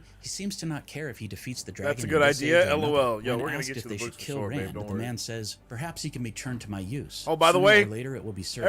Everybody say happy birthday to Remy. Say happy birthday, Remy. It's a little late. I know, that's my bad. I should have said something earlier. But it was Remy's birthday on the 2nd. I was about to say every day. I don't know why I had to count back in days in my head to get to the 2nd. That's ridiculous. I was like 6, 5, 4, 3, 2. My bad. On the 2nd, yo. So happy birthday, babe, and I'll we'll get you some books as a second part of your birthday present, maybe, or it's a surprise. Never mind. In this age or another. This dialogue is almost word for word from the book. From under the table we catch glimpses of people with different outfits, including possibly a white cloak and definitely a woman with a dark dress and what appears. Yo, and this is what I'm thinking is one of the this is who I'm thinking is the homegirl that we saw with Moiraine and Lan. That's what I was talking about before, because this looks like a black ring, but we know there ain't no black rings, right? So it gotta be a brown. To be a black jeweled Aes Sedai Great Serpent ring. Okay, though the White Tower black. denies its existence. It looks like the rumored 8th Aja, the Black Aja, might be real. I'm sure we'll be guessing who this Aes Sedai and these other Dark Friends are for the entirety of season 2 and. I like that a lot. I like that so much. That's amazing.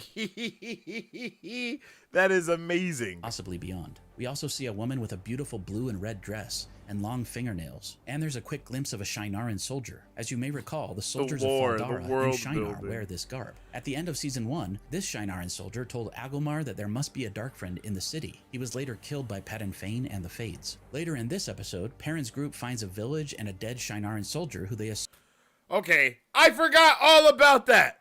How did they survive? That's definitely something that we did not talk about, and I don't think it was explained to us either. How did they survive? Is Uno even dead? Or was that just a part of like this dream finesse that's going on or something? Holy shit, what's happening?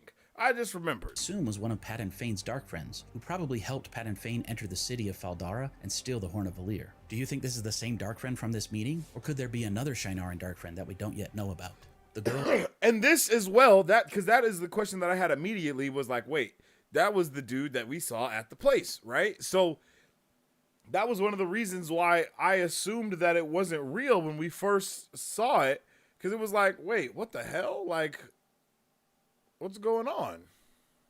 Girl and her mother appear to have clothing that might be from the Tuatha'an, or traveling people, but they could also represent another culture we haven't learned about yet. I theorize more about this in my breakdown video of this scene if you'd like to learn more. The man tells the girl that he has been called many things: father of lies, betrayer of hope, forsaken. The show has not outright said it yet, but from the clues of season 1 and 2 so far, I think I can safely tell you that he is not the Dark One, but is instead one of the Forsaken. We learn in the prologue of the very first book that this man was called the betrayer of hope, and we learn in season 1 from Steppen that the Forsaken Ishamael is known as the father of lies. Dana, the Dark Friend, also talked about Ishamael in season 1. I'll discuss more about Ishamael as the season continues, but I'll call this man by this name from now on. Strangely, as Ishamael, or Ishi as the fans lovingly call him, walks the girl out, we get a glimpse of Padan Fane. Now, I don't know about you, but this confused me quite a bit, because if all the Dark Friends at this social were hiding their faces, why in the world would Padan Fane reveal his? It felt to me like pandering to the audience. But then I remembered that in the books, most of the Dark Friends at the social are so terrified by Ishamael's presence that they don't dare move. As a matter of fact, some of them can't move because they're bound by weaves of air by Ishi. Don't forget that Padan Fane has the cursed Shatter Logoth dagger, and I think it's safe to say that in the books, we learn that the dagger might actually be corrupting Padan Fane and shifting his allegiance away from the Dark One. Remember how the Dark One's minions were too scared to enter the cursed city? There's something different about the evil of the Dark One and the evil of Shatter Logoth. I think this is an indication that Padan Fane is slowly resisting his master. Moving.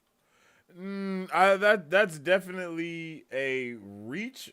That's definitely a reach right there. Only because it sounds like bro didn't watch the entire 3-episode premiere and just watched the first episode, and then did that instead of watching all 3 episodes and then going one by one. I would have watched all 3 episodes and done a giant like 45-minute breakdown of everything.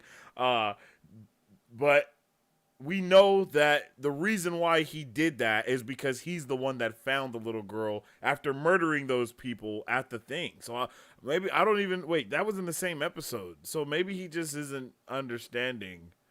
I don't know. I don't know what happened there, but I don't know what happened at that part. But we know that Padan Fane is the one that kidnapped the little girl from the thing because we saw bro see it, right? Or was that from the other episode? Like I don't know, I'm a little confused because that's definitely not within what we know has happened in all the episodes that are out.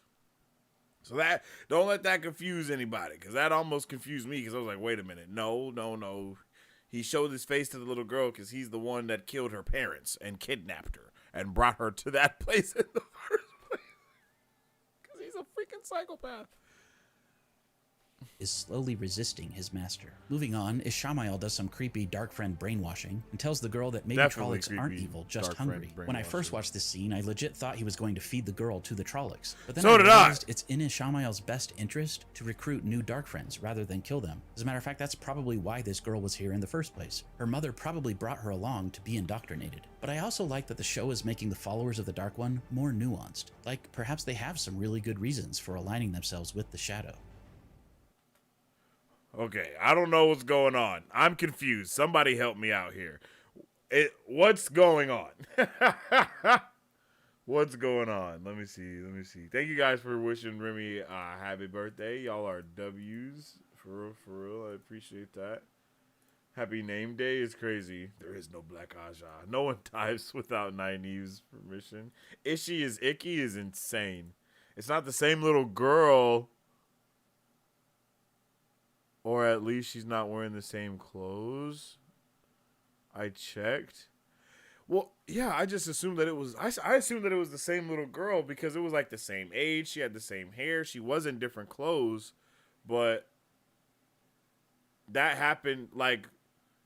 maybe I'm just... Maybe I made too much of an assumption. I don't know. Different girl, I'm pretty sure. Oh, okay. Wheel of Time isn't isn't kind to little girls. Oh no.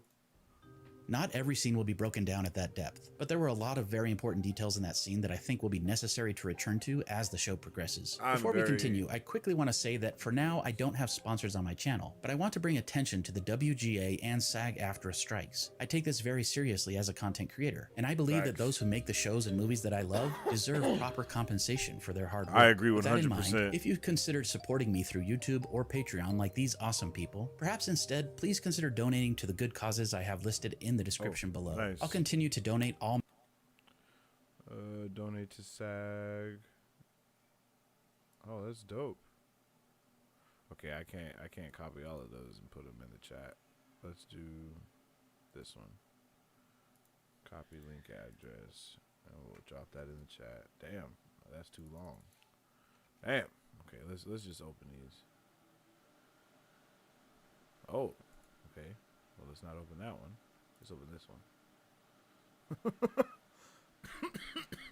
$250. $250 is the starting amount.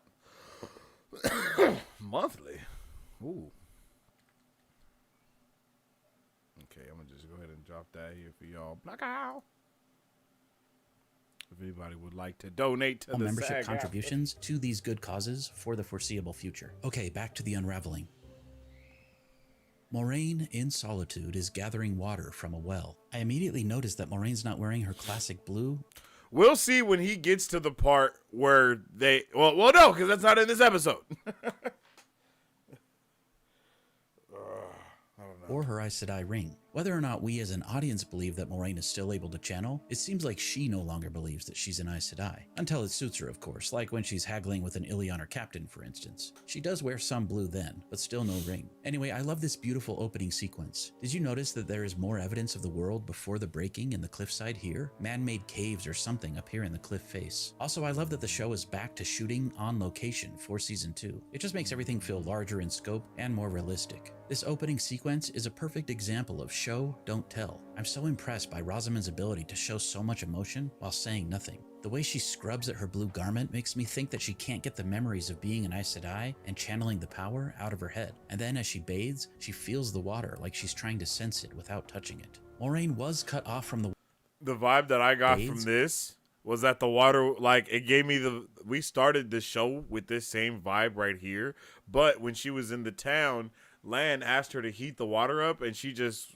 she whipped it up and heated it up. But now, to me, this was her realizing that she's in cold water and she can't heat the water up. You know what I mean? Like, imagine, like, to me, that is a beautiful, like, seed of world building, if that is what it is, or lore or just character development is just, hey, magic was such a huge part of my life that I haven't taken a cold bath before. You know what I mean? Like, I haven't taken a cold bath unless I was in a river or something like that. Like, I like that. You know what I mean? That's dope. That's dope. She feels the water like she's trying to sense it without touching it. Moiraine was cut off from the One Power in some way by Ishamael at the Eye of the World at the end of Season 1, and now she's living a life without the power. I like that the show is making it unclear for the audience if Moiraine has been shielded or stilled. There really is a lot of evidence for both theories, but I'll save that for another time. When someone is shielded or stilled, they can still sense the One Power, but they can't touch it or channel it. Touching the source of the One Power is compared to water in Season 1. Egwene's Women's Circle initiation ceremony in the river way back in the pilot episode is a metaphor for giving into the flow of the source and embracing the female half of the One Power. For those who can touch the female half of the One Power, it's like touching a flowing river of pure water, not stagnant and dirty like this water is for Moiraine. Does Moiraine feel unclean or impure because she can no longer channel, or is she dwelling on the consequences of her choices? These themes will be revisited again later with Nynaeve and Egwene, but we'll get there in good time. They say when a man or woman is cut off from the power, I think it's one of these. To depression and death. I think it's one of these females right here. I love the contrast between Moiraine in her bath here, alone and unable to channel, and the scene from the Season 1 pilot, where she's smiling with Lan and using the One Power to warm the water. It's a powerful reminder of what she has lost. Moiraine is very aware that everyone has a choice. Duality, baby. She is paying for the consequences of her choice to help the Dragon Reborn. This hasn't stopped her, though, from continuing her efforts to help Rand. It also makes sense to me why she's pushing Lan away. She doesn't seem to want him to suffer as she is now suffering. Speaking of Lan, we see him attempting to calm himself by practicing sword forms, but it doesn't appear to be working. We're then introduced to 3 new fan favorite characters, Varen and her sister Adeleas, Legit. and Varen's warder Tomas. Varen and In book Adele- 2, and Moiraine and Lan Adeleas, visit I'm 2 loving Aes them. Sedai sisters who are writing a history of the world, Vandene, who is of the Green Aja, and Adeleas, who is of the Brown Aja. It appears that the show has decided to remove Vandene and replace her with a much more important character, Varen, of the Brown Aja. Some fans are calling this version of the character Varendine. Both sisters are Browns in the Ooh. show. I love how funny Adeleas is during her short time on screen. She's become one of my favorite Aes Sedai in the show so far. Anyway, Lan and the others notice that another person has come to bring I like all information 3 to of them. Moiraine. Varen, always aware of the details, recognizes that this is Moraine's 20th visitor. We learned in Season 1 that Moiraine has a network of spies she calls her eyes and ears. We know that this season is combining a lot of story elements and characters from books 2 and 3, and even more stuff from book 1 that we missed in Season 1. In the beginning of book 3, Moiraine is visited by many informants. I like that this is a nod to that. This visitor do be Bail Domon. He's a popular character who's a kind of pirate or smuggler from Wait, did Brett This say? visitor do be Bail Domon. He's a popular Okay, he character said, who's "This a kind of visitor pirate do or be?" smuggler I was from like, a place what? called Ilion. He loves collecting odd relics from ages past. The dialogue between Moiraine and Bail Domon is actually jam-packed with wonderful nods to the books and So quite a lot much. of winks to book fans of spoilers to come. I'll discuss some of those more another time. Captain Domon Thank you. shows I was Moiraine a gonna say, piece of please something don't. called Heartstone. Please don't or discuss any Quendiar. of those. He reminds the audience of what we learned back at Quendiar. the end of Season 1, that Heartstone is unbreakable, that not even the One Power can crack it. And yet now we've learned of not one, but possibly 2 different Quendiar seals that have now been broken. We know of the one that freed Ishamael at the Eye of the World, but now there apparently is another. Captain Domon claims the Quendiar was part of the old moon dial outside of a place called Kyrian. He also says that it was found with an odd poem written with blood on the seal. Have we in the seen Old Time. Kyrian Moiraine yet? uses her Aes Sedai trickery to haggle, even better than the Question, sea have folk, we- and she gets the poem for just 1 mark. But then when Bail Domon mentions that hooded men Yeah, are she tracking went him, crazy. Moiraine drops her smugness and offers the captain 10 more marks to get him and his crew safely away from his pursuers. Just to quickly complete Moiraine and Lan's storyline, I don't really want to talk about the tensions and drama between the 2 of them in this video. I have more thoughts about that in my upcoming review, like but it I a do lot, want to though. point out that there's some tricky work For me, okay, the reason why I love this so much is because it reminded me of Matt and how he was with the dagger and how he became like a crackhead kinda, and how they even said when you get cut off from the one power, you become like a crackhead kinda until like, you know, you can't handle it anymore. And then it also made me think about how bro handled it when he wasn't connected to what's his name in season 1 that unfortunately took his own life. It reminded me of all of those moments together, and it felt to me like Lan is like going through withdrawals of not being connected to her still, and also not being connected to her in like the magical sense and also in the physical sense. So he's really going through it because he has no grounding with her whatsoever. And I really love that fact because it's definitely giving a lot more weight to what's going on. wording throughout this episode that implies that Moiraine still cannot lie and that Lan still has certain benefits of the Aes Sedai bond. Anyway, Moiraine tries to leave and she's attacked by 3 Fades. I love how they portrayed the Fades sort of teleporting through shadows. Fades, Yeah, or Murdra, beautiful. do actually have the ability to travel through shadows, which That is why was the awesome. streets of cities like Faldara in the Borderlands are always well lit, and there's a law against cloaking your head while in the city. I was so happy to see Lan fighting and decapitating a Fade, and I was very pleased to see Varen use the One Power to light Tomas's Sword of Flame so that he The could Flaming kill the Sword remaining of Fades. Justice! Lan killing 2 out of 3 is not bad at all. Lan and Moiraine hold hands, and Lan asks, "What aren't you telling me?" I look forward to finding out what Moiraine knows. Moving on to Egwene and Nynaeve. I personally love the White Tower montage. It gave us size and Okay. moving on to I- Egwene. Aren't Just you real telling- quick, loved this, okay? I loved literally everything about this fight. I loved everything about what happened here. Seeing the Fades going so crazy from one shadow to the next Still was cannot just lie, and that beautiful. Lan still has and certain- I also really appreciated how Moiraine was holding her ground and not talking no shit to nobody and still didn't tell anyone anything after she got attacked by 3 Fades. You know what I mean? Like, yo, they are after her something vicious to be attacking her with 3 Fades. It's crazy. And then the Flaming Sword of Justice yet again, which is amazing. I loved that. And you got to think he's still going through his withdrawals of not being connected to Moiraine. So I think that I have no doubt in my mind all of that is having a huge effect on bro's mental and which I mean we obviously saw. So I'm here for it. I'm here for all of that for real, for real. If Fane isn't slipping his bonds to the dew, what do you think? Who do you think nailed a fade to the door? Ooh. Door fades are my favorite seasonal decoration. Oh, mine as well, except I do it year round. Nah, that's crazy. It's 100% intentional. Also, bathing alone these days. Damn. Also, the water symbol. Also, water is the symbol that Aes Sedai women use to represent the female half of the power. Oh, okay. That's the way Ilianers talk. I do be Bale domain. Okay. I understand. It just threw me off. Rand is there. Oh, that's where Rand is. Okay, so I was right. See, I told y'all that his girlfriend is a damn evil demon lady. I'm telling you, she is a witch and you must burn her at the stake. Yo, Selene 100% is the thing that was released from the thingamajigger that we was just from the seal, bro. I'm just telling y'all. You can believe me or not. It's what's happening. We see Carrion in episode 2 with Rand. I'm telling you, she's the one. She's the other one that got released with Ishmael. And that's why she popping all up in my boy Rand's dreams the same way that who was popping up in Ishmael. I rest my case. Stepping. Chasing the dragon. Book warders also basically have cloaks of invisibility too. Oh. Okay.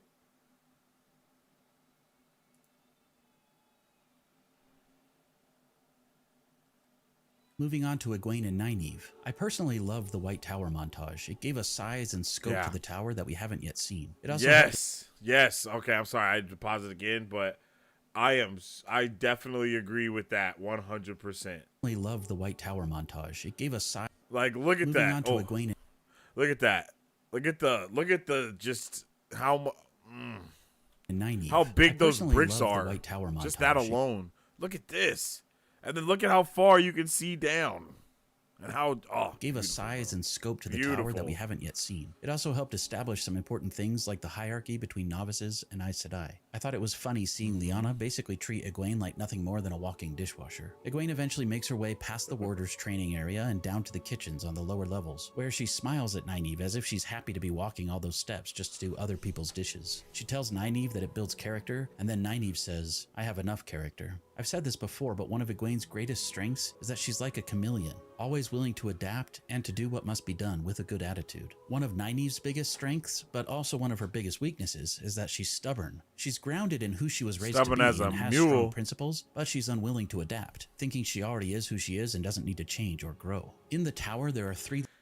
She was on demon time at every point of every possible point. Even in the dream realm, she was tripping. Levels to becoming an Aes Sedai. First, you must spend time as a novice. Then, when a novice is considered ready, they take a test to become an accepted. And finally, after even more hard years of training, accepted eventually take a final test to become Aes Sedai. It's called being raised to the shawl, because Aes Sedai in the books wear colored shawls over their shoulders with the flame of Tar-Valon on the back. A minor change from the books that I actually really liked was that even Nynaeve was entered into the Book of Novices for a time in the show. In the book, she went straight from arriving at the tower to taking the accepted test. I was so curious about how they would treat the novice training in the show, because most of it happens off-screen in the books, and because I felt like they didn't properly describe the One Power in Season 1. I really liked the sequence where Lyanna described the 5 powers to the novices, and they did a terrible job at explaining the One Power in the first season.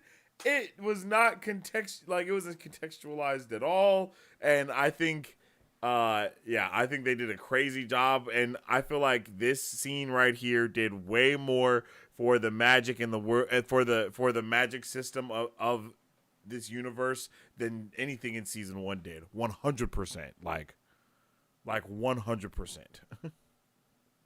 Yeah, but she's hot. See, yo ass gonna be with Rand on the dark side, going after the hotness. I'll get the red string, pull it out, grab the murder board, get the red string, and bring me my white push pins, because that is what we are going to color those. Because we're gonna color those the white push pins when it comes to that theory. Those railings are not OSHA approved. Yo, legit though. Like, you can literally just yeet. Like, yo, there's no way. Yeah, that's wild. That's a really good point. That is a really good point. They are not OSHA approved by any means. Oh my God. Nope. I apologize. Did not mean to do that. Let's bring that back.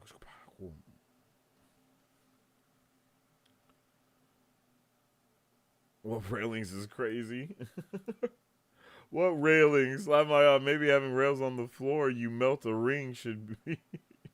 You melt the ring should be railed. Yeah, yo, maybe having rails on the floor, you melt a ring should be railed. Yeah, I definitely agree with that, because I was like, yo, Egwene's about to die. It's over for her if she falls. They're like ankle level, but they're there. The weaves look so much better this season. The weaves actually have, like, the weaves have become their own character, basically, you know? Like, that's one of the best things about the bending in Avatar: The Last Airbender, is the elements are definitely their own character as well. You know? So, I'm loving it. I'm loving that. Book 1 didn't explain the magic well either. Really? Wow, really? Interesting. Yeah, book 1 ending was a total WTF just happened. Interesting. See? Yeah. I'm hyped to read the book. Can't wait. That we haven't yet seen. It also helped establish some important things like the hierarchy between novices and Aes Sedai. I thought it was funny seeing Lyanna basically treat Egwene like nothing more than a walking dishwasher. Egwene eventually makes her way past the warders' training area and down to the kitchens on the lower levels, where she smiles at Nynaeve as if she's happy to be walking all those steps just to do other people's dishes. She tells Nynaeve that it builds character, and then Nynaeve says, I have enough character. I've said this before to taking the accepted test. I was so curious about how they would treat the novice training in the show, because most of it happens off screen in the books, and because I felt like they didn't properly describe the one power in season 1. I really like the sequence where Alana described the 5 powers to the novices and then taught them a practical weave for removing impurities from water by weaving earth and water together. This little scene also had major hints at some very spoilery things that I won't discuss in this video, but it was very pleasant to see. A major upgrade to the show this season is that they've added the colored look to the different threads of the one power. Yes. And I don't know if anyone was there for my mentioning of this, but the mentioning was, hopefully the colors come to the weaves as we are explained the magic system more, because it's like we are now understanding how the weaves work. And the first season, we didn't understand how the weaves work, and that's why we weren't able to correlate colors with the different powers that there are. But now that we're getting taught it through the characters, we, just like them, are able to see the weaves more clearer. Like, give it to me. Threads of the one power are earth, water, air, fire, and spirit. One of the really cool things about this episode was that each of these powers were shown at some point. We saw earth and water in this training sequence. We saw air when Liandrin and Nynaeve sparred. Liandrin also used spirit to shield Nynaeve during their lesson. We saw weaves of fire when Varen lit her warder's sword of flame to kill the Fade. Another great detail is that Egwene refused to use her hands in this scene. In season 1, Egwene was captured and tortured by Eamon Valda, the White Cloak. He told her that Aes Sedai rely on their hands to channel as a crutch. He would cut off the Aes Sedai's hands and then take their rings and then burn the Aes Sedai like witches. It looks like Egwene learned from Eamon Valda. And while channeling might be more complicated for her without her hands, as she says, I didn't come here for easy. Yo, big facts. And glory, your rise to star. I really loved that too. Oh my God, I love it. She's like, yo, I've been bound and was forced to have to use my hands to use magic. So now I'm gonna train to use magic without my hands. Attention to detail. One of the biggest complaints I've seen from book readers is that the Aes Sedai should not have been able to level an entire army of Trollocs at the end of season 1. I've been saying this for a while, and I like that Alana clarified what happened. She said that Lady Amalisa did what she did because of her training, but she was using Nynaeve and Egwene's power, not her own. This likely won't satisfy those who dislike this scene, but it's enough for me to forget about it and move on. We learned that they've been in the tower for 5 months, and Nynaeve still hasn't touched the one power. They call her inability to properly channel a block. The Aes Sedai mention this when they meet together to discuss Nynaeve's progress. In the books, because of Nynaeve's block, she can't visualize threads of the one power or channel without being angry. In the show, they seem to have changed things so that Nynaeve can see the weaves all of the time, but she can't channel unless under extreme circumstances. Showing Nynaeve drink the water was a perfect example of her stubbornness. I like this scene with the different Stubborn Aes as a Sedai discussing damn mule. Nynaeve's That's training crazy. and Leandrin wanting to take a stab at teaching Nynaeve. Pun intended. It was fun to see the different Aes Sedai trying to be cool and collected on the outside, while seeing hints of emotion beneath the surface. One Easter egg I especially loved was that Leandrin and this Aes Sedai, who is credited as Joya, talked about another false dragon in Saldea, who is supposedly even more powerful than Loghain. I'll talk more about him later. We then get this hilarious scene where Egwene asks Alana for advice about channeling the weaves from her lesson, and Alana thinks Egwene wants to know more about managing 2 partners in bed. The awkward look on Egwene's face was great. Actually, I believe Robert Jordan brilliantly and intentionally compared the different halves of the one power to sex and the differences in sexual pleasure between men and women, but I'll talk more about that another time. I really like what Alana said about the weave. You're probably focusing on the individual grains of dirt instead of the collective mass. I like this line because it neatly summarizes what each of the characters are going through. Moiraine, Nynaeve, Egwene, even Perrin, to some degree, are so focused on each individual little problem in their lives that they're not able to zoom out to a macro view and see the big picture. I also feel like this is a direct nod to the book purist fans who are angry with the show. They just can't let the little things go and enjoy the collective mass of the story that the show is trying to tell. Okay. All right, unraveling the wheel, unravel that See thing. Nynaeve humble herself enough to attempt the weaves from class on her own, but then she's interrupted by Leandrin, who tells Nynaeve that men and swords are weak and that the one power is so much better, blah blah blah. She then pushes Nynaeve with flows of air. I want to win. I want a queen!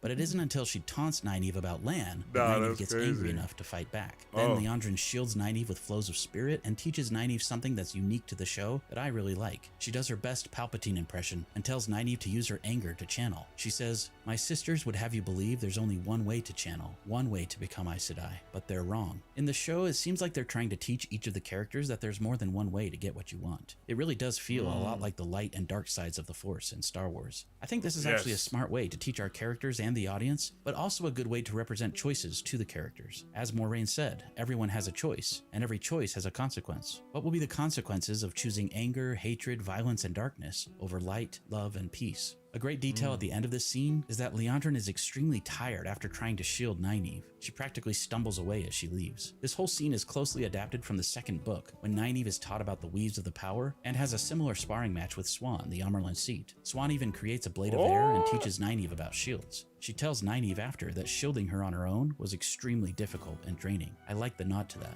Moving on, let's talk about Perrin and Loial. They're somewhere out west on Almouth Plain, trying to track Padan Fain and his dark friends who stole like the that Horn a of lot, the Year though. at the end of west on Almouth Plain. I like the nod to that. I like that a lot. I like that entire scene between them just kind of discussing and just like fighting through the magic, but so nonchalantly, and then it obviously being so powerful though. Moving on, let's talk about Perrin and Loial. They're somewhere Book 1 is supposed to be more horror and mystery. Oh, because we see the world from the POV of the villagers? What? What? That's crazy. Did you see Laura's? She had huge labdel. But does she bop anybody? Not yet. No idea. No idea what you guys are talking about. That blonde novice that speaks is Else Grinwell to me.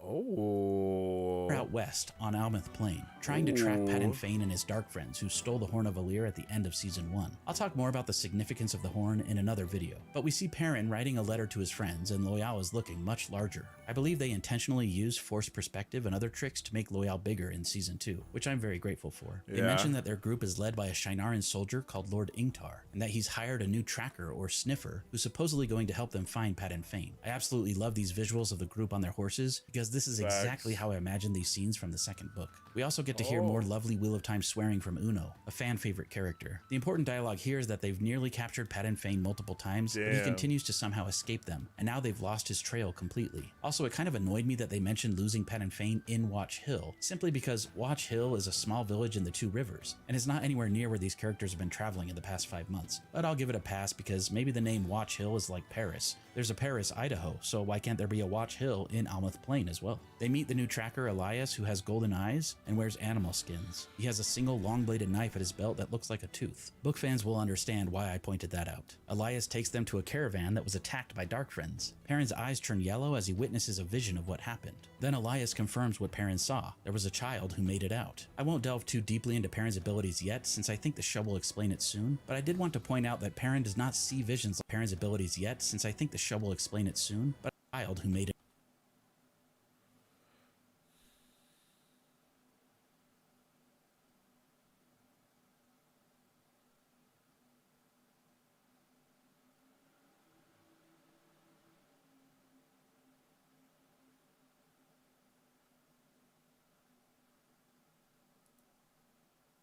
Rather than kill them. As aren't evil. Dark friend brain. Nah, I don't know, y'all. I think that might be the same little girl. Look at the pattern on this.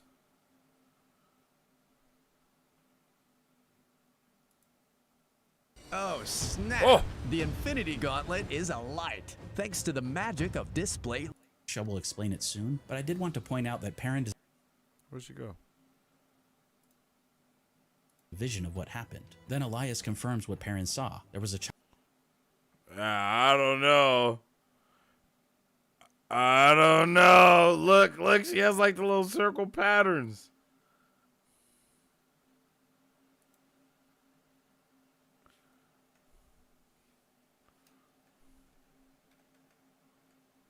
Ancient location.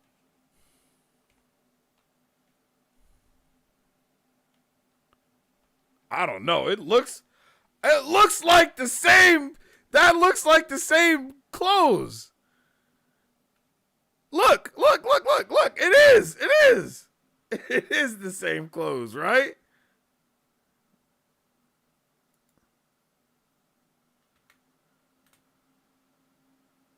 Yo, that shit is so similar. Like, that is so similar. Her face does look different though. It's like they're wearing the same thing but different.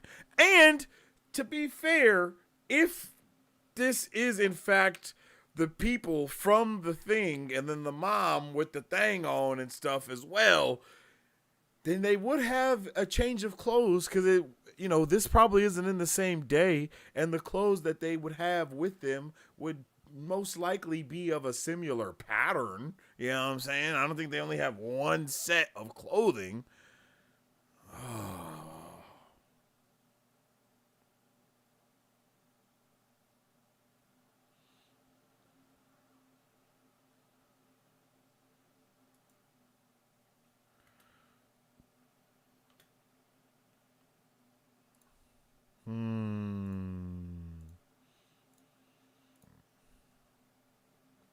Oh, okay. So she's, but this is the Tuathan's garb, though, right? Like, this is how they dress.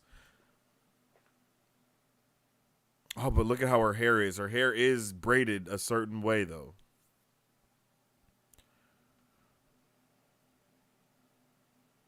Okay, getting the full.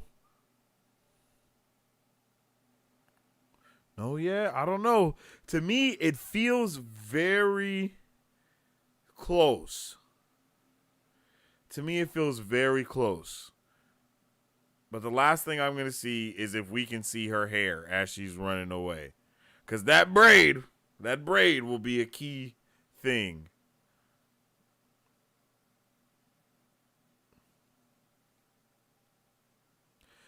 But she wouldn't be so eager to be there if she was in this situation like this.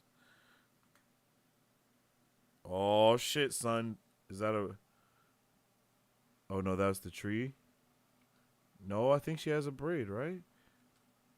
Or is that just her hair? No, she doesn't have the braid. Never mind. Alright, I see some beads though. Now she doesn't have the braid. You can see the strands of her hair going in the wind. All right. Let's resume. Since I think the show will explain it soon, but I did want to point out that Perrin does not see visions like this in the books. I'm curious to see exactly how this will be explained in the future. They find a Shinaran soldier who was killed by a dog that was trying to protect the little girl. Ingtar tells the group that they will give the victims and the perpetrators a proper burial before moving on. Uno's unhappy about it. Uno's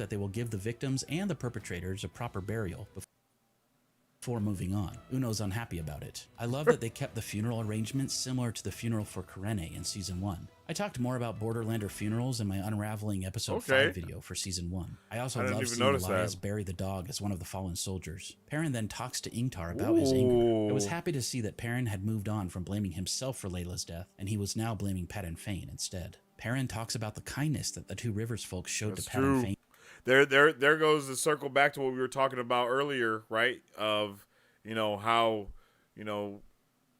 he's not taking the blame on himself anymore. He's kind of projecting the blame on the evil people. I also love seeing Elias bury the dog as one of the fallen soldiers. Perrin then talks to Ingtar about his anger. I was happy to see that Perrin had moved on from blaming himself for Layla's death, and he was now blaming Padan Fain instead. Perrin talks about the kindness that the Two Rivers folks showed to Padan Fain, and how his wife Layla would always wave and smile at the peddler. And there we go with another circle back.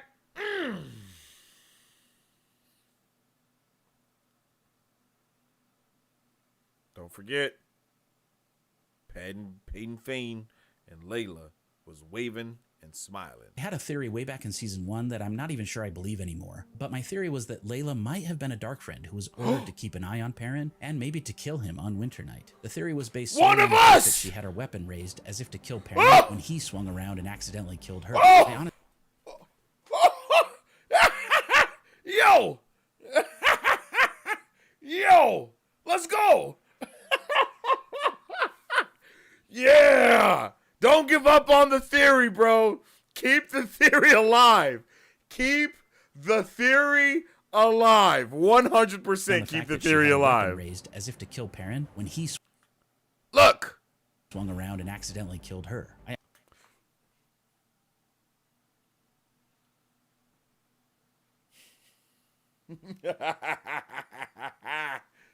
I honestly don't know if that was intentional, and I think someone behind the scenes said that Layla is not a Dark Friend, but to add fuel to this theory fire, perhaps the reason that Layla would always smile and wave at Padan Fain is because they'd been attending the same Dark Friend socials together. Ingtar says something really weird that makes Perrin look even more angry and suspicious. He tells Perrin that perhaps Padan Fain had a reason for doing what he did, and that maybe Perrin should think more about that, even though he might not like the answers he finds. Like, I get what the show is doing, kind of trying to give Perrin more way of the leaf pacifist choices versus the choice to do violence, and we can talk more about spoiler implications later, but come on, Ingtar. Maybe telling someone that their wife's killer might be cool is a bad move. Ingtar felt pretty tactless in this moment. Also, I couldn't help notice another wink at the camera here. People who hate the show and are filled with rage should perhaps step back and think about the bigger picture. They might not like the answers, but it might be worth trying to think before raging. Finally, we get my favorite sequence of this episode, with Egwene and Nynaeve discussing Beltane and reading Perrin's letter. These are the emotional beats from the show that I love best. Nynaeve was so caught up in her personal issues, seeing the individual grains of dirt in her life, and not focusing on the collective mass, that she forgot about Beltane. Perrin reminds them that they're all strongest when they're together, and that he hopes Mat is well too. Then we see Mat in a cell, where Liandrin is reading the same letter to Mat. However, she omits the part about Mat and then says,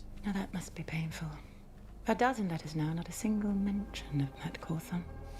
There's been a lot of discussion among book fans about whether or not Liandrin has been caught in a lie here, which I think was very intentional by the writers. We know that Aes Sedai cannot lie, and yet she says clearly that Mat is not mentioned in any of the letters, even though we literally just heard him mentioned in the same letter. Liandrin could be lying, but this scene gives me the impression that she's reading the letter to Mat at the same time that Nynaeve is reading the letter to Egwene. So it's very possible that Liandrin copied down the contents of the original letter before it found its way to the girls, and that Liandrin intentionally didn't copy the bits about Mat. Also, saying not a single mention of Mat Cawthon is technically correct because the letter only mentions Mat by his first name. Whether Liandrin is lying or not, Mat says he hasn't touched the dagger for 6 months and that he's not a threat. Then after she leaves, we see Mat pull back some furniture and work on loosening some bricks in the wall. I love that we're getting a Shawshank Redemption style prison escape from Mat. Too bad Mat didn't have a poster of Raquel Welch to keep him company while he was down there for all this time. I love seeing Perrin remove his ring and almost let it go on his lamp for Layla, before realizing he still wasn't ready and took the ring back.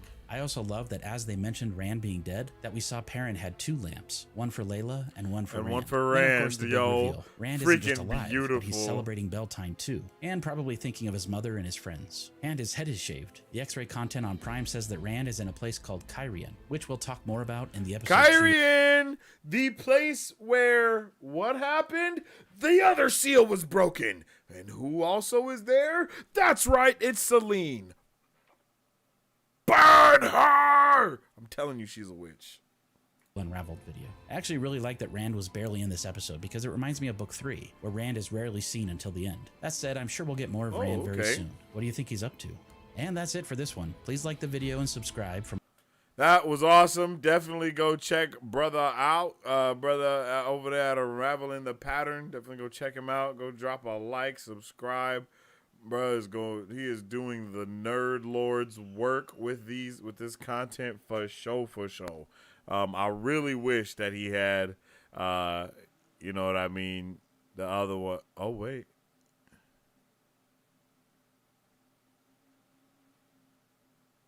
Oh no, season 1. Yeah, see, he did a season 1, episode 1 through 3 recap. Why you ain't do it? See, maybe there's too much information. Maybe it's too much information. It's okay. I am so hyped.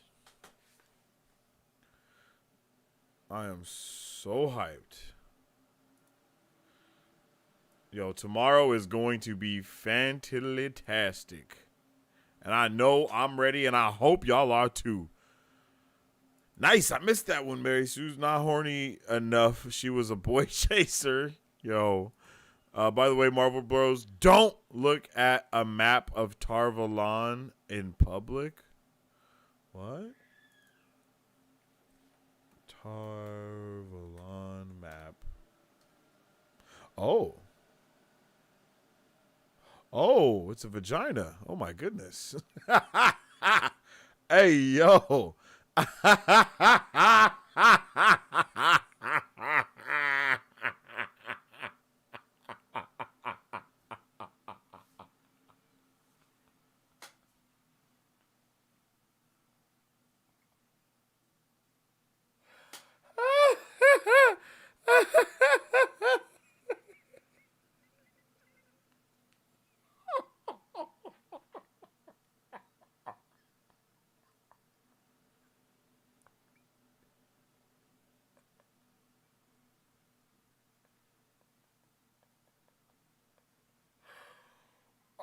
Oh, oh shit.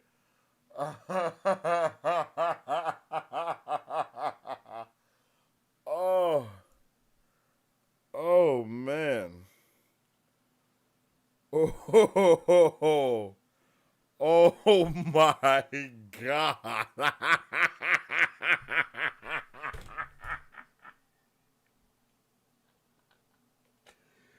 Bruh. Woo. That's freaking crazy, bro. That is freaking insane.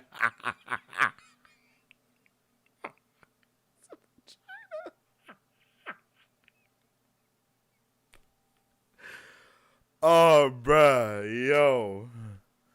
My guy, Robert Jordan, was, yo, my guy was, He was a little on the nose with the innuendos, yo. That's crazy. Elsa's an icon legend. Yo, that's insane. Whew. Man, that was crazy. LOL, he's checking the girl. Yo, I had to see if it was the same little girl. Uno's death was exactly how he would go out. Yeah, that was amazing. Yep, he's one of us. The little girls have different skirts. They definitely had different clothes on. I agree. I saw that. They had different clothes for sure. They were definitely wearing different clothes. Their head shapes looked a little different too, but I don't think we got to see a good side profile from the dark friend little girl. But hey, why would they murder fellow dark friends? Hey, why the hell not?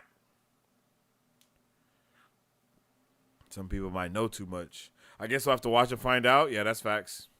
The faces are different to me. I agree. The faces did look different. I just checked. They're different actresses. Darn. Damn. I was really for that. That's okay. Well, now that just means we're gonna have to look for that little girl because she's definitely gonna show up because she's somebody's daughter, and we're gonna see that little girl probably in the next episode talking to somebody. Perrin is really hard to translate to screen. 80% of his story is in his head. Oh, I never even thought about how hard it would be to transfer characters like that on screen. You know, that have a lot of internal dialogue to their character. At least Vision Girl is credited to a different girl than Dark Friend Social Girl. Oh, okay. Unraveling the Pattern knows what's up. That's right. Hey, I'm perfectly fine with giving up on the little girl theory. I am holding on, gripping tight onto the theory that Perrin's wife was a dark friend. Jumping through some hoops there, Lorne? Nah. Leandrin isn't lying if Matt is mentioned more than once. Not one mention is what she says.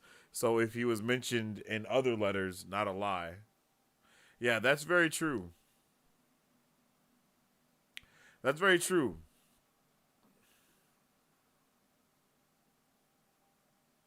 She definitely blatantly lied. Also, she didn't say Matt wasn't mentioned in the letter. She said not one mention of Matt Cathon because she didn't mention him when reading the letters. Ooh, that's true. And she stopped reading the letter at that exact moment. Yo, that was crazy. Can you find North Harbor and Tarvalon, Sensei? I definitely can, if you know what I'm saying. Getting all of the fandom winks in tonight. Yo, that's just wild. There's a joke about some men not being able to find North Harbor, if you know what I mean. I know what you mean. I found North Harbor. I have the Jordan Con ribbon to prove it. Nah, that's crazy. It's also possible that she never mentioned him and meant that truths are tricky with sisters. Yeah. No, but that's really true. There's a lot of different things that are possible there because we know that they can't lie, but we know they be mad choosy with their words. They be mad choosy with their words. So if there's not one mention of Mad Carthon, but like Lauren said though, right? It's very possible that they've only been saying Matt and not Matt Cawthon. So there's no reason to say the full name. You know what I mean? There's no reason. But I think that we're off to a real good start with those first 3 episodes and with the episode that we're going to be getting tomorrow. I'm so pumped, yo. Wheel of Time is just, it is just too good. You know what I'm saying? Like, Wheel of Time is just lovely. I think that's a good bet to even add to the. Let's see, where's the bets? Let's go to the betting, And we're going to add that bet in there. I forgot I already have a bet in here for Star Wars, and you can't do more than one, which is pretty lame. Look, this is what we do.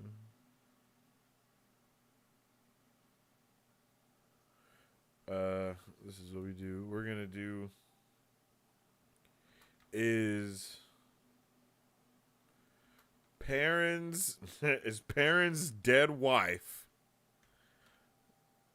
Layla. Wait, was Perrin's dead wife, Layla, actually a dark friend?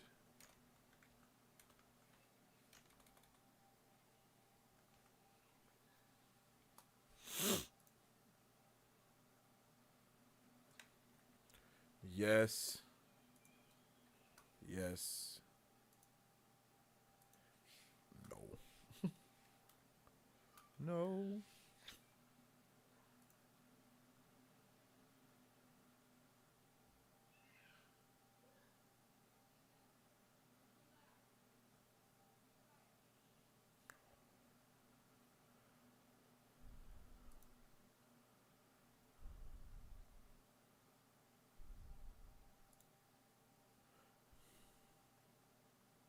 Bro, I can't. That's so lame that I can't have more than one bet open at the same time, yo. It's so lame.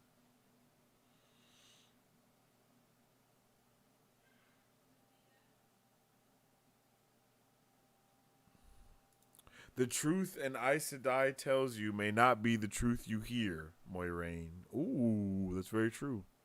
Just hold on, Marvel Bros. It's going to get crazy. Yo, I'm ready. Are you doing Wheel of Time live shows every Wednesday?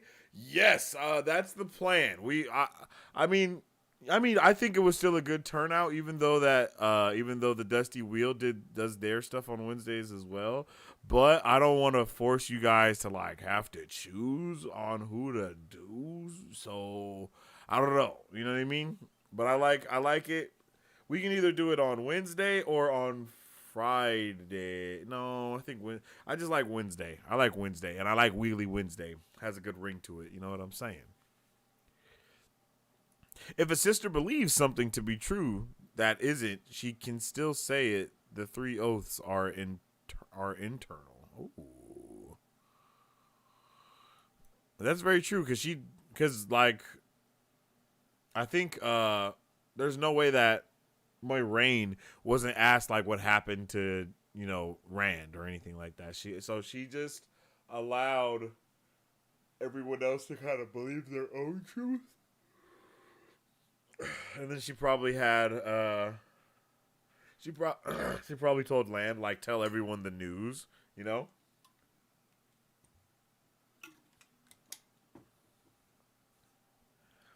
I love how she tried to use that against Land. Like, Rand is alive, and I lied about it.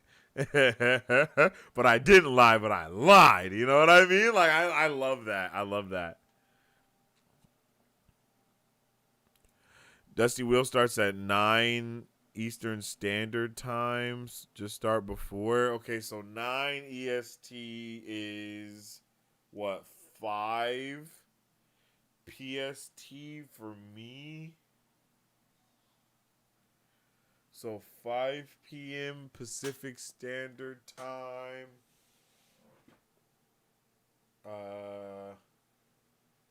Go live before them. So I'd have to go live at like 3 p.m. PST or like 2.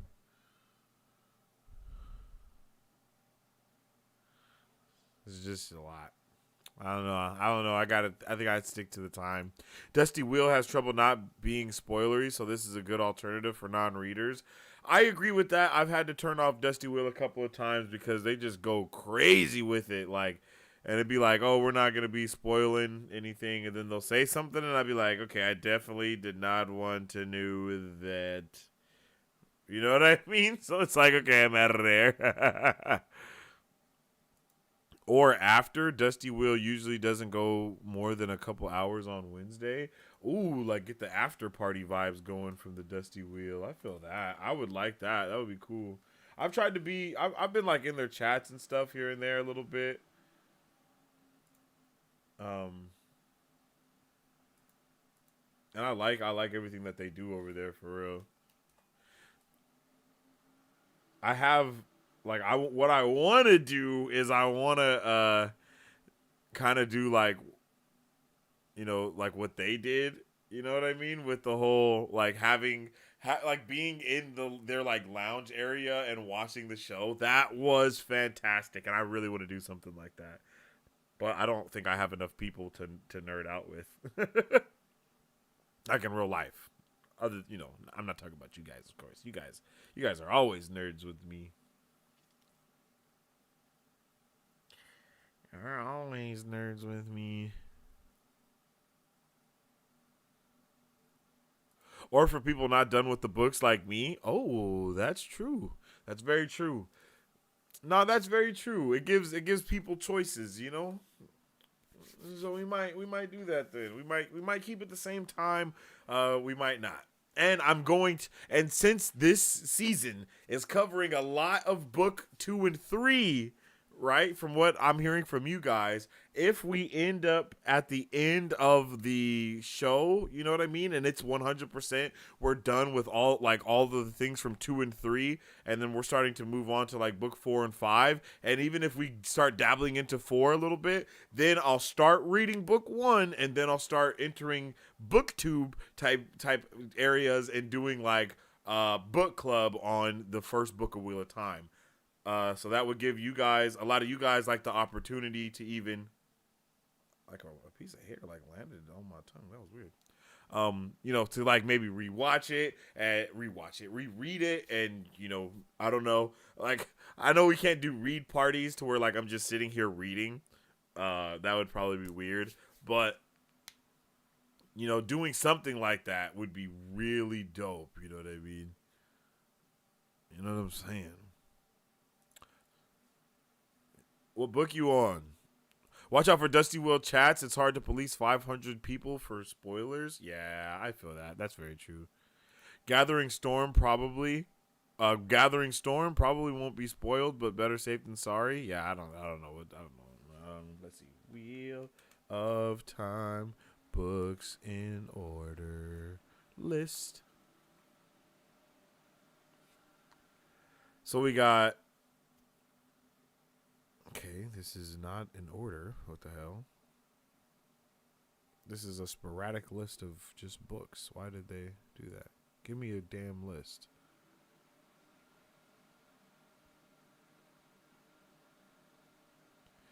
Okay, so there's 14 books.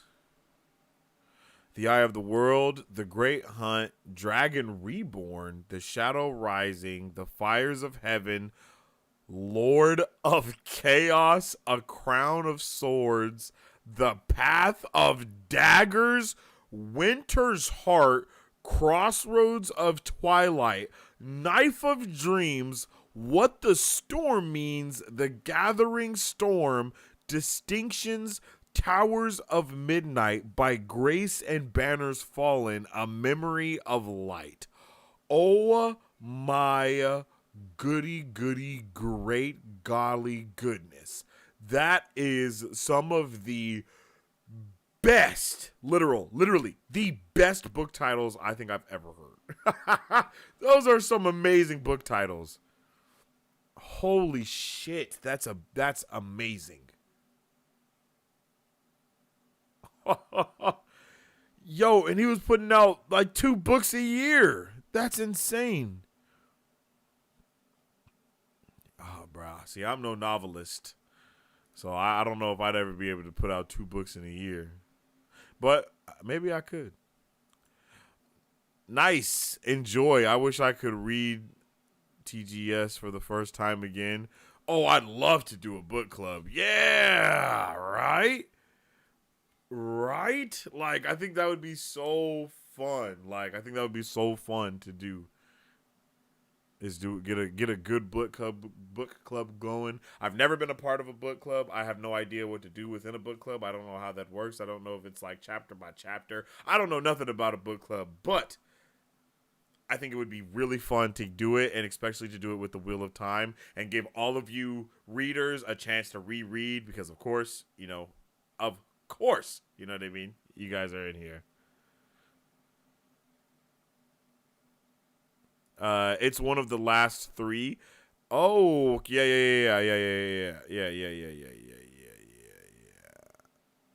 So it's by Grace. Wait, what was it called? I forgot what it was called already.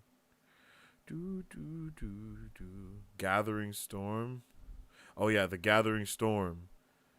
And there's like little 0.5s in there too. So I said a couple like 0.5 books. Like Distinctions and By Grace and Banners Fallen. Those are both like 0.5s.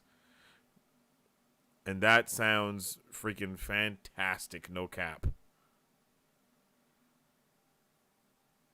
That sounds literally fantastic. Those are some of the best names in the history of names. Oh my god. New Spring prequel? Oh, okay. Man could name stuff. Yo, bro, literally he was just the guy. Like, these are some of the dopest names I've heard. No cap. Yeah, RJ used up all the good titles. Legitimately, no wonder why it's so hard for me to name my own stuff in my book, because this man used all the good names. All of the great names, mind you. Goes Over Land and Moiraine meeting. Ooh, okay, that's actually fire, and I would love to read that book. I need the entire.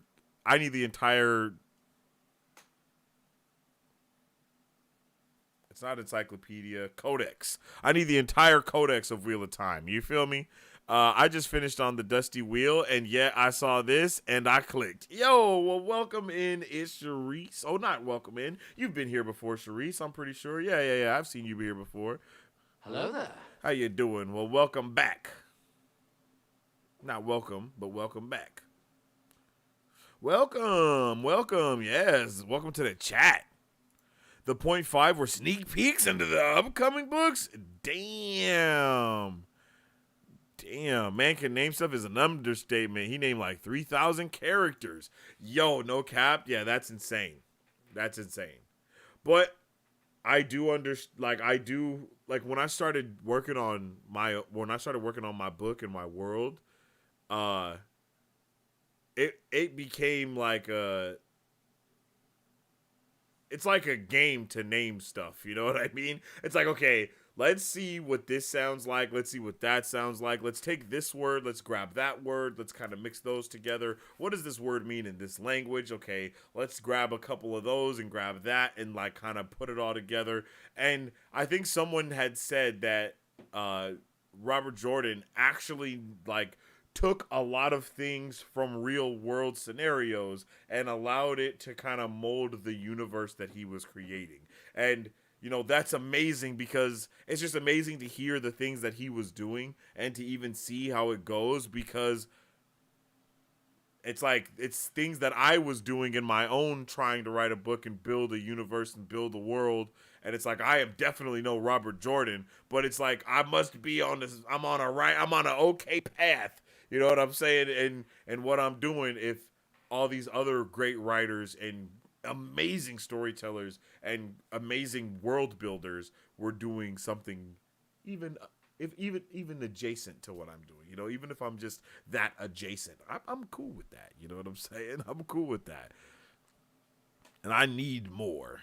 The conversation around the campfire in episode 2.2 is from the prequel word for word. Oh, damn. What?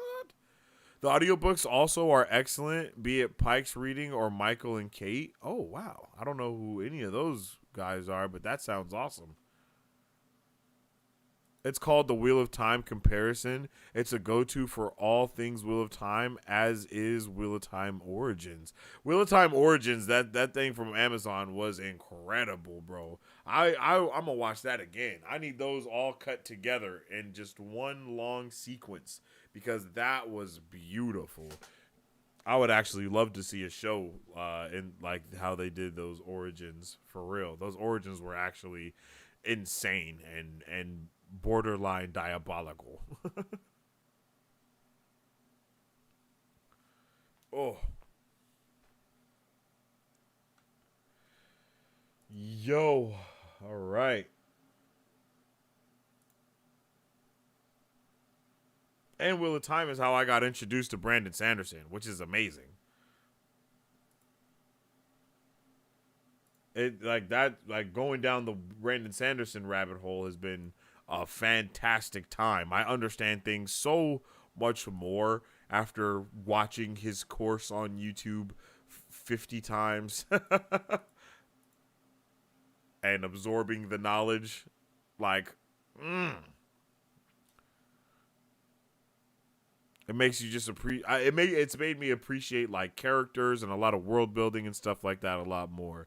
And I know that I don't know what books Brandon Sanderson wrote out of like in the Wheel of Time. Which did he just write like the last one or the last couple of ones?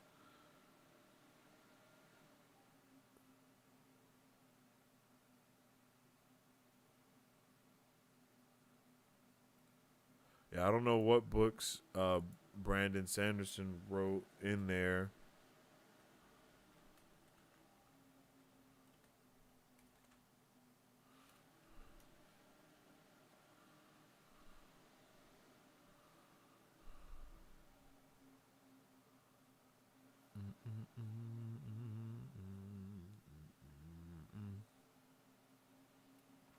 The second season actually is quoting the books a lot. I've heard that a lot from different people as well, Will. A lot of people have just been like, yo, this is amazing. I'm high. That's got to be hype for you guys. Loved Warbreaker from Sando. I met him at Jordan Con. Nice guy. Yo, I would love to be able to talk to that guy. No cap. I would love to talk to Brandon Sanderson, yo. Like, yeah, just let me sit down with a cup of tea and just be able to just talk to him for 30 minutes. Bruh, that would change the course of what I do. I'd probably become a novelist. There's a book called Origins of the Wheel of Time that gives the real world mythological inspiration for a lot of the what? Bro, why would you tell me that, Rose? Now I gotta go buy it. Oh, why have you done this to me, Rose? Now I gotta go find it and buy it. Everybody blame Rose. Now I gotta go buy stuff. I'm telling my wife it's your fault 100%. Like, yo, look, it's not my fault. Rose Ford told me to get this book. Origin of the Wheel of Time.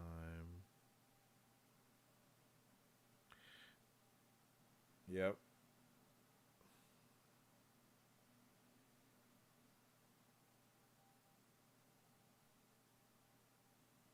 Can't believe you've done this.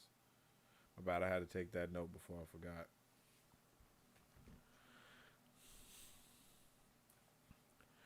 He used RJ's notes to make the last three. Freaking genius. That's, you know how like on point you have to be able to get a hold of someone else's universe and truthfully give it the proper send off that it deserves.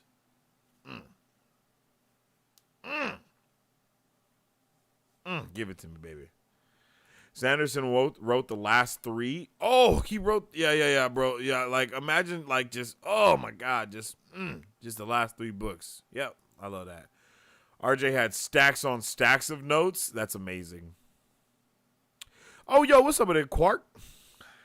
Hello there.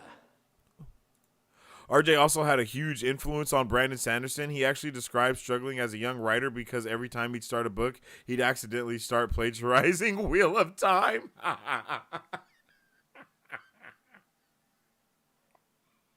That's hilarious. That is super funny. No cap. That's funny. I like that. I like that a lot, though. See? And now I'm reading Mistborn right now. So maybe we could do a book club thing on that or something, which I don't know how book clubs work again.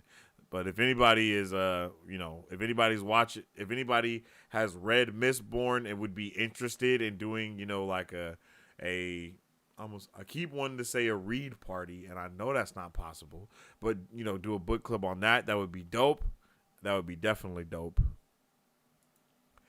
Matt's dagger. No, it's full of spoilers. That's not a book for you, Sensei. Origins of Wheel of Time by Livingston is spoilery. Yo. But how else will I analyze it to its core and learn?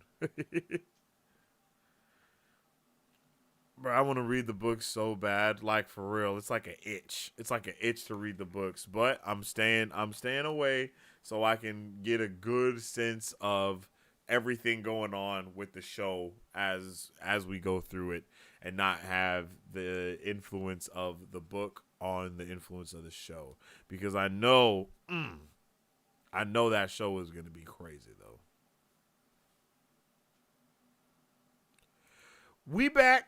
What's up with it, man? Welcome back. Hey. Love Mistborn. Yo. Yes, bro. I'm loving it so far, too. I'm not super deep into the show, but it is amazing, and I've had a good time with it. I was just talking about it on my TikTok the other day. Y'all should go follow me on TikTok if you got a TikTok. I'm just saying you don't have to. You feel me? But I've been talking about a lot more nerdy things. I'm trying to get into talking more about books and stuff over there as well, because I'm trying. I'm just an all around nerd in every way, shape, and form. So I talk about all things nerdy all the time. So if y'all, y'all want to, catch up on some of the nerdy stuff I be doing over there, you definitely can. Go tap in over there on the tick of the talk. You feel me? No wristwatch. A first-time reader podcast stream thing. I don't even know, what would that entail, though? What does that mean? Does that mean I read the book out loud to y'all? That's something different. That's that's like I put the voice on and then turn the lights down low, and then it's like, yo. You know what I'm saying? Book clubs quickly turn into wine clubs in my experience is crazy, Marisu, but I understand that for sure. I'm not seeing the issue. Facts. That's a big fact. No cap. That is a big fact. I'd be all the way down for that. Honestly. I'd be super down to get a book club going. But once again, don't know what that is. I don't even know what a book club is. I'm going to literally have to Google how to start a book club at work. What? They got a book club ultimate pro guide in this G thing.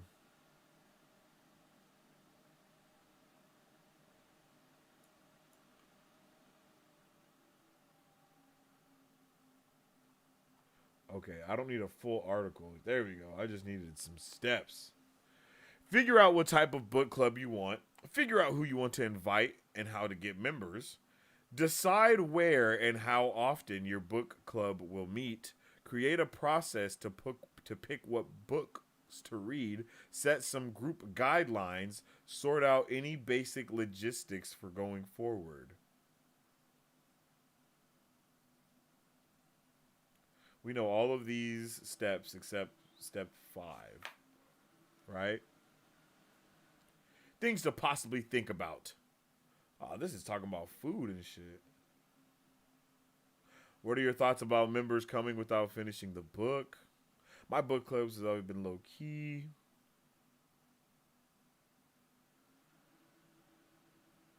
Are you allowed to bring a friend? What? These are stupid questions. These are stupid ass questions. There's great online guides that offer ideas to start a discussion in your club. Google the book you are reading, book club discussion. Yo, this is one of the worst articles ever.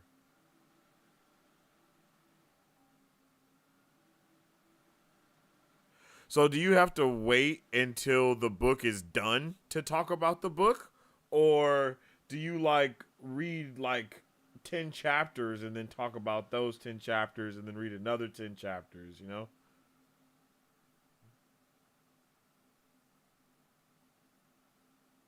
The third Thursday of every month. I like that. I would like to say it's on the third we do book club the third Thursday of every month.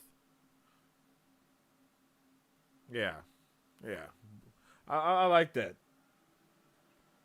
How'd you guys feel about that? Third Thursday. You get one book, tell us how many chapters you are going to read. We read those and we talk about it. Oh, so I would pick how many chapters we read. So how many, okay, all right. How often, okay. All right. So is that like a weekly thing? Nerd Nightly does one. They just read like six chapters, 6 chapters and discuss weekly. I don't know about I don't know what Nerd Nightly is, but I'm going to now find that. See, I learned about so much stuff from you nerds. Okay, let's go ahead and let's just go ahead and subscribe so I can find this if I close this. I was going to say that too. I listen to a lot of first-time reader podcasts. Let someone who has read the books pick out how many chapters you can read per episode, then read, then analyze the chapters live. Oh, so I just like sit here. I guess that's what we do when with the watch parties, right? I guess you guys are, but you guys are also watching something else. So you're not just watching me watch something. And they go like 4 hours per stream?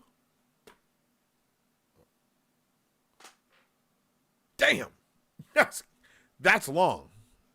But no doubt. That's probably it's probably worth it though. Oh, so Nerd Nightly does live stuff? Oh, chapter 21 through 28. Okay, I see.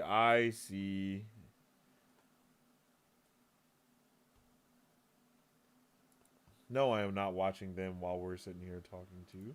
I'm just trying to see. Good Very for you. useful, yeah. It just is.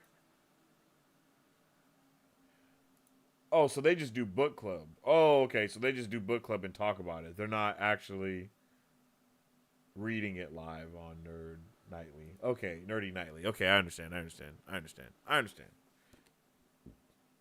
See? Got my little book. I'm not far in it at all. 4 chapters. 60 pages in. But now I got a rhythm to reading, so I'm actually going to be flying through this G thing, no cap. So I think, okay, all right. So now let's take all of these things that you guys have said in chat and put them down on a good old Google Doc so I can come back and read it all.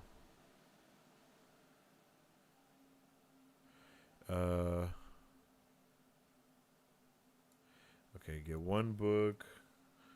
Start with that. Read like 6 chapters and discuss it weekly.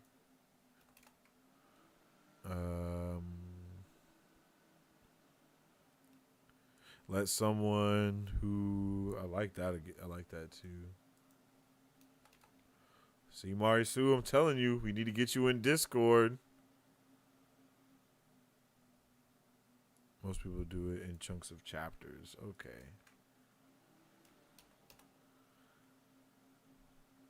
The Wheel Reads podcast, The Way of the Leaf, is doing a read-along as well. A read-along. Okay, so a read-along, to me, when I hear read-along, I feel like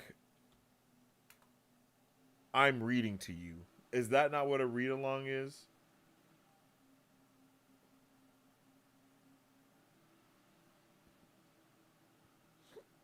Good Lord.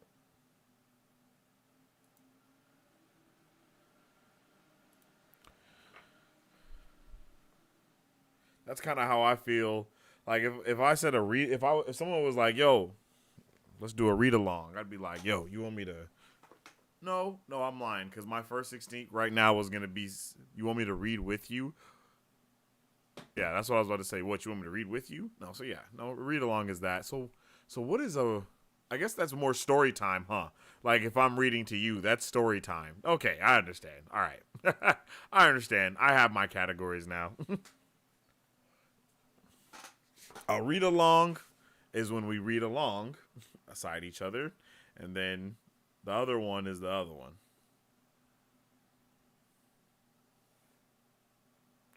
No, a read along is we read what you read and discuss. Yeah, I like that a lot. I think that's the vibe.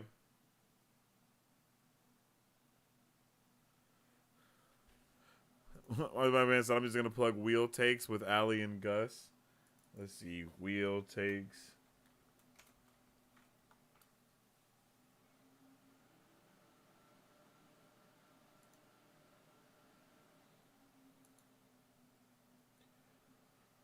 Oh, they do like podcast.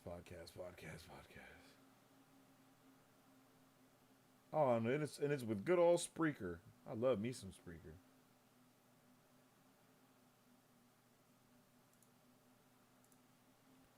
Actually, reading the book on stream would be like a bootleg audiobook, which might not be legal. And that's exactly what I was thinking. That's literally exactly what I was thinking. I just didn't think about the audiobook form, but yes. I thought the same thing. I was like, bruh, but can that even happen? Like, I don't think I could do a story time with you. Or can you? I don't know.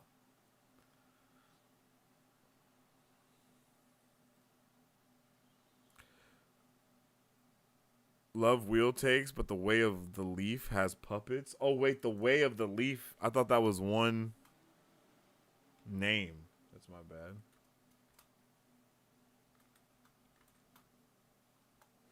The Way of the Leaf.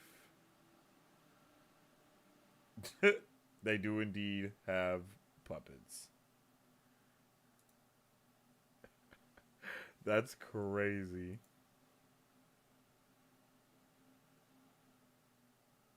That's actually hilarious.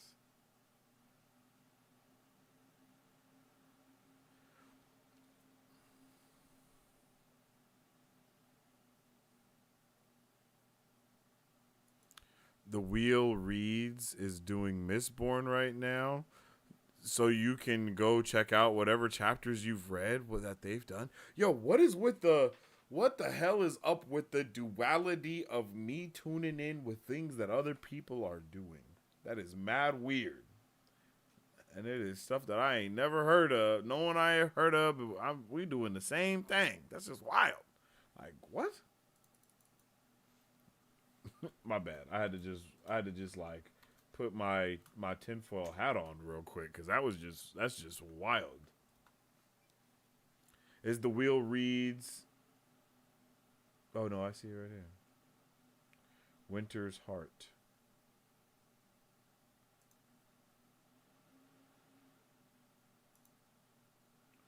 And are these live? Yeah, they are live. And it's live discussions.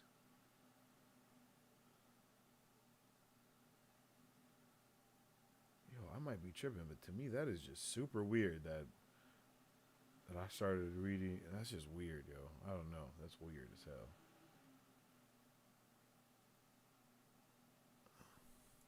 Mistborn is so dope. I might need to do another reread soon. Well, that means it's gonna be time to do it here. We're doing this. We're definitely gonna be doing this. I'm hype. And we drink every time Jordan writes something horny on the Way of the Leaf. Because some books cause hangovers? Nah, that's crazy. Okay. All right, I'm down. I'm definitely down. One thing Nerdy Nightly does is allow people to sponsor a reaction to an audiobook, which is usually fun. They put them up for Patreon or YouTube members. Yeah, that's what I want to do as well. I want to I want to get stuff like that going here on the channel just for everybody, so we can get the more Brovengers around and just a whole bunch of everything. You know, Brovengers, super fam alike, just a little bit of everything, getting everybody here and chilling, and then just like that, you know, have some stuff go for level 1 Brovengers, and then it's like, yo, if you're a level 3 Brovenger, then you're in deep with the book stuff and whatever we're doing, and it's like we nerd out even heavier, you know what I'm saying? And it's just like full nerd time, all the nerd time, you know what I mean? Matt's dagger, we also drink anytime someone is mean to loyal. There's a ton of overlap in Robert Jordan, Brandon Sanderson fandoms. Oh, okay. Okay.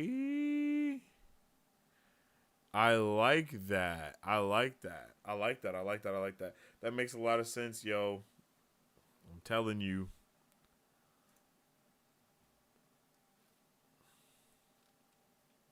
If I can even be adjacent to them with the stuff that I got going, especially like with my own book that I'm writing, I definitely want to start doing some content on that and like kind of talk about, you know, just things like that, nerd out, go in depth with my world building and stuff, and like just show stuff, and I want to even like write sometimes live or do some more world building live or anything, you know what I'm saying? You know what I'm saying? I think all that would be super dope to just give, especially with a whole bunch of other book readers. That sounds like a vibe. RJ can't go a page without mentioning breasts or easing the badger.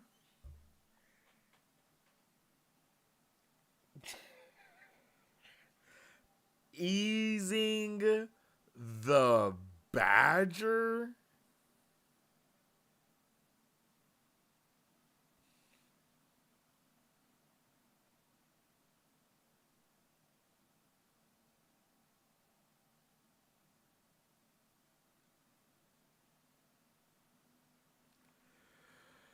Easing the badger is, bruh, what? That is the wildest thing I think I've heard. That is, no, that is not it.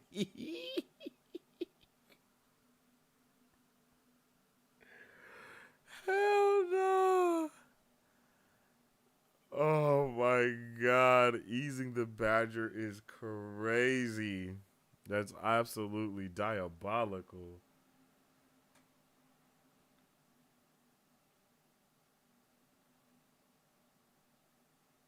Like, actually insane.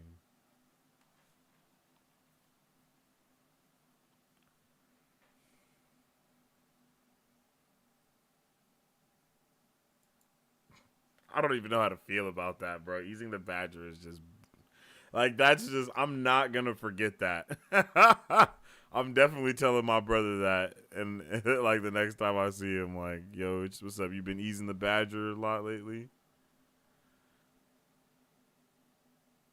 That's the name of an inn? What? That's crazy. 9 Horse Hitch is the best inn name in Randland. Sound it out. Nah. If you read the books, the sword forms are hilarious. Nah, come on. Nah, come on. What's happening? That's crazy. Yo, that's definitely wild to the maximum. No cap. Yo, man, that's wild. But, yo, it has been a fantastic day with all of you lot today. No cap. I'm definitely gonna be doing some more Wheelie Wednesdays, and we're just gonna be doing a lot more. I'm gonna definitely get that book club sorted out and in order as soon as possible. No cap. So definitely look forward to that. I'll be talking about that more. If you guys have a Discord, definitely jump in the Discord. Help me out. We can talk more in there. We can nerd out more. And we can just talk more about Wheel of Time. I don't have a lot of people to talk to Wheel of Time to. So, y'all be them people. Help me continue to grow the super fam. You know what I'm saying? We'll get some. I don't know, what would it be? The super fam, and then something else. We would come up with a name for the wheelies. You know what I'm saying? For the wheelers.